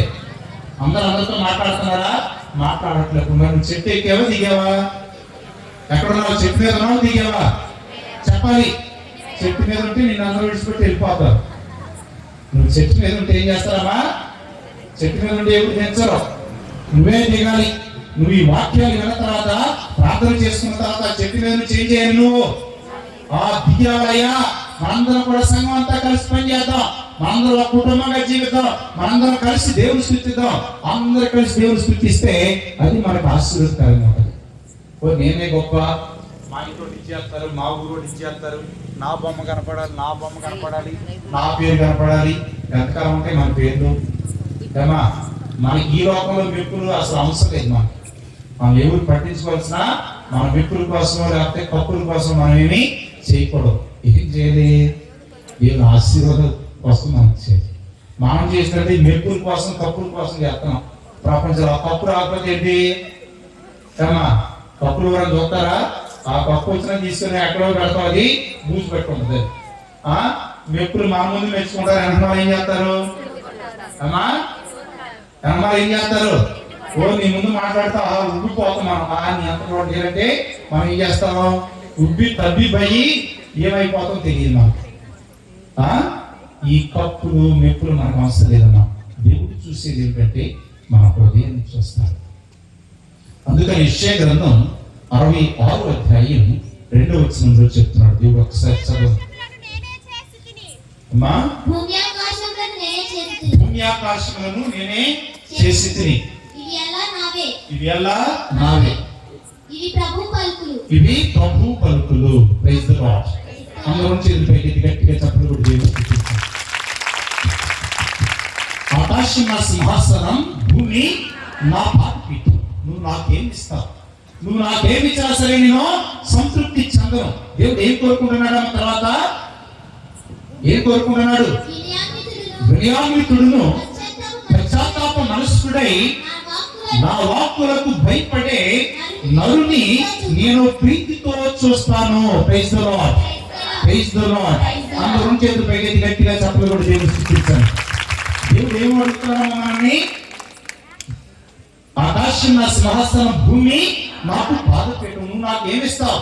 నీ మెప్పులు కప్పులు ఏమీ అవసరంలా. దేవుడు ఏం కోరుకుంటున్నాడమ్మా? ప్రతి నరు నుంచి, మనందరి నుంచి దేవుడు కోరుకునేది ఏమిటి చెప్పాలి అందరూ? ఏం కోరుకుంటున్నాడు? వినయాన్వితుడును, అంటే దేవుని యొక్క వాక్కులకు భయపడి విధేయించి బ్రతికే నరుడును, పశ్చాత్తాప మనస్కుడై నా వాక్కులకు భయపడే వారిని నేను ఎలా చూస్తానని చెప్తున్నాడమ్మా దేవుడు. ఎలా చూస్తాడట? నేను ప్రీతితో చూస్తాను అని చెప్తా ఉన్నాడు. కాబట్టి మా అందరం కూడా దేవుని కృపకి పాత్రలు కావాలంటే చేయవలసినటువంటి ఇవి ఉండే. ఏమిటి? మొట్టమొదటిది దేవుని వాక్కులకు విధేయ బ్రతకటం. రెండవది పశ్చాత్తాప మనస్కులై ప్రార్థన చేయడం. ఈ తపస్కాలంలో మనం నేర్చుకోవాల్సింది రెండు విషయాలు. నువ్వు దేవుని బిడ్డగా రూపొందాలి అంటే, దేవుడు నీ ఇంటికి రావాలి అంటే, నీతో కలిసి విజించాలి అంటే, నువ్వు పోగొట్టుకున్నటువంటి ఆత్మీయమైనటువంటి మేలు ఆనందం వల్ల తిరిగి పొందుకోవాలి అంటే, దేవుడు ఇదే నీకు అనుకూలమైనటువంటి సమయం అని నిన్ను పిలుస్తూ ఉన్నాడు. ఈ సమయాన్ని నువ్వు దేవుని అడిగి ప్రార్థన చేస్తే ఆయన నీకు కావలసినటువంటి సమస్తాన్ని సమకూరుస్తానని అభిప్రాయిస్తూ ఉన్నాడు. కాబట్టి దేవుడు కోరుకునేది ఎవరు కోరుకుంటున్నాడమ్మా? నీ తెలివితేటలో కోరుకోవట్లా, మన తెలివితేటలో కోరుకోవటంలా, మన సంపదలో కోరుకోవటంలా, నీకు ఎంత రాజకీయ బలం ఉన్నదనేది కోరుకోవటంలా, నీకు సమాజంలో ఎంత పలుకుబడి ఉన్నదనేది కోరుకోవటంలా. మనం ఏం చేస్తాం? మనం జెండా ఊరుతాం. ఈ రోజు ఏం చేస్తామా? పార్టీలు మన గ్రామాల్లో ఏంటమ్మా? పార్టీ గొడవ. మనకేమైనా బుద్ధి అస్సలు ఉండదు. మనం 2000-3000 సంవత్సరాల నుంచి బానిసలుగా బ్రతుకుతున్నాం. మన తాతలు ముత్తాతలు అందరూ కూడా ఈ దేశంలో బానిసలుగా బ్రతుకుతున్నారు. ఇప్పుడు కూడా బానిసలుగానే బ్రతుకుతా ఉన్నాం. మనం ఎవరో జనాలు వేస్తున్నాం, ఏదో చేస్తా ఉన్నాం. ఆ పార్టీ అని ఈ పార్టీ అని మీరు కొట్టుకొని తలకలబాలు కొట్టుకొని విడిపోయి ఈ గ్రామాలు గొడవలు చేసుకొని పోలీస్ స్టేషన్కి వెళ్తే ఎవరో ఫోన్ చేస్తారు గ్రామం నుంచి, వాళ్ళు కూడా తన్ని మనలో పంపిస్తారు. మన బిడ్డల బ్రతుకుల గురించి మనం ఆలోచన చేయట్లా. మనం దేవుని యందు నుండి దేవుని కృపను పొందాలని ఆశించట్లా. నీకెవరమ్మా నాయకుడు? ఎవరు నాయకుడు కావాలి? యేసయ్య నాయకుడు. లోకంలో ఉన్నటువంటి వారు ఎవరు మనల్ని రక్షించేవాళ్ళు లేరు. మనమంతా కూడా బానిసలుగానే బ్రతుకుతా ఉన్నాం. కొన్ని వేల సంవత్సరాల నుంచి బానిసలుగానే బ్రతుకుతా ఉన్నాం. దేవుడు ఈ బానిస బ్రతుకులు తీసివేసి నీకు ఉన్నతమైనటువంటి జీవితాన్ని ఇస్తానని చెప్తా ఉన్నాడు. నువ్వెవరో జెండా పట్టుకుంటే ఆ రోజు 200 వస్తాయి. ఆ రోజు నీకేదో మందు చేస్తా లేకపోతే కొద్దిగా మాంసం పంచుతారు. అవి తినేసి నువ్వు ఆ పార్టీ ఈ పార్టీ అనుకొని మీరు కొట్టుకొని చేస్తే ఏమైనా ప్రయోజనం ఉందా? మనకు విద్య ఉంటుందా గ్రామాల్లో? నీ రోడ్డు బాగాలా, నీ ఇల్లు బాగాలా, నీకు నీరు లేదు, నీ పిల్లల చదువు లేదు, నీ పాలు శుభ్రంగా లేదు, నువ్వు అడుగు. ఈ దేశంలో ఉన్నటువంటి సంపద అంతా ఎవరిది అనుకుంటున్నారు? ఎవరిదమ్మా? మనదే. మన ఎవరికి ఇచ్చే అవసరం అనుకుంటున్నారు? మనం కట్టే ట్యాక్సే, మనం కట్టే పనులు, ఈ పేద ప్రజలందరూ కూడా కట్టే పనులే దేశానికి సంపదగా ఉంటాం. మనం కొని ఉప్పు దగ్గర నుంచి ఉప్పు వరకు మనం ఏం పడుతున్నామా, ఈ మన ఇంటికి ఏది కావాల్సిన కొనే దాంట్లో ప్రతి ఒక్కటి మనం కట్టే పని రాష్ట్రాలకి దేశాలకి ఆదాయం. వాళ్ళందరూ బాగానే తిరుగుతూ ఉంటారు, వాళ్ళందరూ బాగానే ఉంటా ఉన్నారు, వాళ్ళందరూ బిడ్డలు బాగానే ఉంటా ఉన్నారు. మీరేం చేస్తున్నారు ఇక్కడ గ్రామాల్లో? మీరేం చేస్తా ఉన్నారు? మీరు పార్టీలు అని చెప్పి మీరు కొట్టుకొని చేస్తా ఉన్నారు. మనకి బుద్ధి జ్ఞానం కావాలి. మీరు కొట్టుకొని చావటం కాదు, మీరందరూ గ్రామంలో ఒకటిగా ఉండి మీ గ్రామంలో ప్రతి ఇల్లు బాగుండాలి, ప్రతి బిడ్డ బాగుండాలి, ప్రతి రోడ్డు బాగుండాలి, ప్రతి వ్యవహారం కూడా మంచిగా ఉండాలి, అందరూ మంచిగా ఉండాలి. ఈ గ్రామంలో ఏంటి ఎవరికి బాగాలేకపోయినా సరే మనందరం వెళ్ళి చక్కగా వారి కోసం చూద్దాం, సహాయం చేద్దాం. ఎంఆర్ఓ దగ్గరికి వెళ్ళండి, పంచాయతీ దగ్గరికి వెళ్ళండి, పంచాయతీ దగ్గర నుంచి పార్లమెంట్ వరకు మీరు ఓట్లు వేస్తే నాకు గెలిచేది. నువ్వు ఓటు వేస్తావు, నీకు ఇచ్చేది 1000 రూపాయలు కావచ్చు, 2000 కావచ్చు, 3000 కావచ్చు. నువ్వు 1000 రూపాయలు ఇచ్చి వాళ్ళు లక్షల కోట్లు తీసేసుకుంటా ఉన్నారు. మీకేం తెలుసు, మనకేం తెలుసు అది ఏమా? ఈరోజు ఈనాటి సమాజంలో జరుగుతున్నటువంటిది. దేవుడు ఏం చెప్తున్నాడంటే, బిడ్డ నువ్వు దైవ జ్ఞానం కలిగి లోకంలో జెండాలు పట్టుకొని మీరు కొట్టుకొని చచ్చిపోవడానికి కాదు దేవుడు మనకి ప్రాణం ఇచ్చింది. నీ ప్రాణం రక్షించబడాలి అంటే నువ్వు విజ్ఞానంతో నీ బిడ్డలు పెంచు, చదివించు. లోకంలో దేనికోసం నువ్వు పోరాడుకుంటున్నావు, దేనికోసం మీరు తనుకుంటున్నారు, దేనికోసం మీరు కొట్టుకుంటూ ఉన్నారు, దేనికోసం మీరు కక్షలతో బలంతో బ్రతుకుతున్నారు. అర్థం పద్ధతులు లేనటువంటి బ్రతుకులు మనం ఈ రోజు దేవుడు వాక్యం ద్వారా విస్తరిస్తున్నాడు. బిడ్డ నీ రక్షణ, నువ్వు రక్షణ పొందుకోవాలంటే నా దగ్గర ఇక్కడ నువ్వు ఎక్కడికో నీ జనాలు ఉన్నంత మాత్రం నీకేమి రక్షణ రాదు. ఆ రోజు ఏదో కాస్తున్నంత మాంసం ఇస్తారు, మంది ఇస్తారు, కాస్త మీరు కొట్టుకొని సామని అంటారు. మీరెళ్ళి జెండాలు ఓపడం, మీరెళ్ళి కొట్టుకోవడం కాదు. మీకు ఏం కావాలో అడిగి అది చేయించుకోవాల్సినటువంటి బాధ్యత గ్రామంలో ఉన్నటువంటి పెద్దలు కానీ గ్రామంలో ఉన్నటువంటి నాయకులు కానీ చేయవలసింది. లేదు అంటే మీరు జెండాలు కొట్టుకున్నంతసేపు మనం బానిసమే. మనం పాపానికి బానిసం అవుతా ఉన్నాం, ప్రపంచానికి బానిసం అవుతా ఉన్నాం. మనది ఏ బ్రతుకు సరిగా లేదు, మన జీవన బ్రతుకు సరిగా లేదు, ఆధ్యాత్మిక బ్రతుకు కూడా సరిగా ఉన్నట్లు. ఇవన్నీ బాగుండాలి అంటే దేవుడు ఎక్కడ గ్రామాన్ని పిలుస్తున్నాడమ్మా? ఎక్కడ గ్రామాన్ని పిలుస్తున్నాడు? మీరు ఇంటి పేర్లతో, పార్టీల పేర్లతో కొట్టుకోవడం కాదు, మీరు గ్రామాల్లో చేయవలసింది. మీరు కాస్తంత జ్ఞానంతో ఉండాలి. ఎవరన్నా పని చేస్తుంటే మీరు హెచ్చరించాలి. అబ్బాయి మన పార్టీలు కాదు కావాల్సింది, మన ఊరు బాగుండాలి. ఆ ఊరు బాగు చేసుకోవడానికి మీరు ప్రయత్నం చేయాలి. కానీ వేరే వాడు ఎక్కడ చచ్చిపోయినా సరే పర్లేదు, నేను బాగుండాలి, నా కుటుంబం బాగుండాలంటే అది స్వార్థం. దేవుడు దానికోసం కాదు మనం సృష్టించింది, దానికోసం కాదు మనం ఈ ప్రార్థనని ఏర్పాటు చేస్తుంది. ప్రతి ఒక్కరూ బాగుండాలి అంటే ఈరోజు 2 పనులు మనం చేయాలి. ఒకటి దేవుని వాక్కులకు భయపడుతూ విధేయతతో ఉండటం, రెండవది పశ్చాత్తాప మనసులో దేవుని ప్రార్థన చేయాలి. కాబట్టి దేవుడు ప్రభువా అజ్ఞానంతో బ్రతకడం వల్ల గ్రామాల్లో అలజడి, వ్యక్తిగత జీవితాల్లో అలజడి, కుటుంబ జీవితాల్లో ఆందోళన, బిడ్డల భవిష్యత్తు లేక కుటుంబ జీవితాలన్నీ కూడా నాశనం అయిపోతూ ఉన్నాయి తండ్రి. వీటిని తీసివే ప్రభువా, ఆ జీవితాన్ని చక్కపరచమని దేవుని అందరూ కూడా ప్రార్థన చేద్దాం.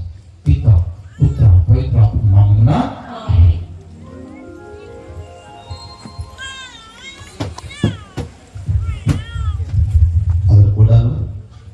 లేచి నిలబడి మన చేతిలో ఉన్న ప్రవృత్తులు వెలిగించుకుందాం. అందరూ కూడా లేచి నిలబడి మన చేతిలో ఉన్న ప్రవృత్తులు వెలిగించుకొని, యేసయ్యా ఇప్పటి వరకు నీ దివ్య వాక్కుతో నా జీవితాన్ని వెలిగించావు. నేను వెలుగుపుత్రుడుగా వెలుగుపుత్రుడిగా జీవించులాగున నన్ను అభిషేకించావయ్యా, నీకు స్తోత్రాలు. నీ దివ్య సాన్నిధ్యం ద్వారా ఎన్నో చక్కటి మాటలు మాతో మాట్లాడావు. నీ వందనాలు సమర్పణ చేస్తూ ఉన్నా. ఇప్పుడు దివ్య సప్రసాద ప్రవర్తికి విచ్చేస్తూ మనం దీవిస్తూ ఉండగా, మనం తాకుతూ ఉండగా ఎన్నో స్వస్థతలు, అనుగ్రహాలు మీకు రాబోతూ ఉన్నాయి. కాబట్టి మనందరం కూడా త్వరగా వెలిగించుకుందాం. ప్రవృత్తులు అవన్నీ కూడా వెలిగించుకొని ఆ ప్రభువునందు మనందరం కూడాను మరి ముందుకు సాగటానికి అందరూ కూడా ప్రయత్నం చేద్దాం.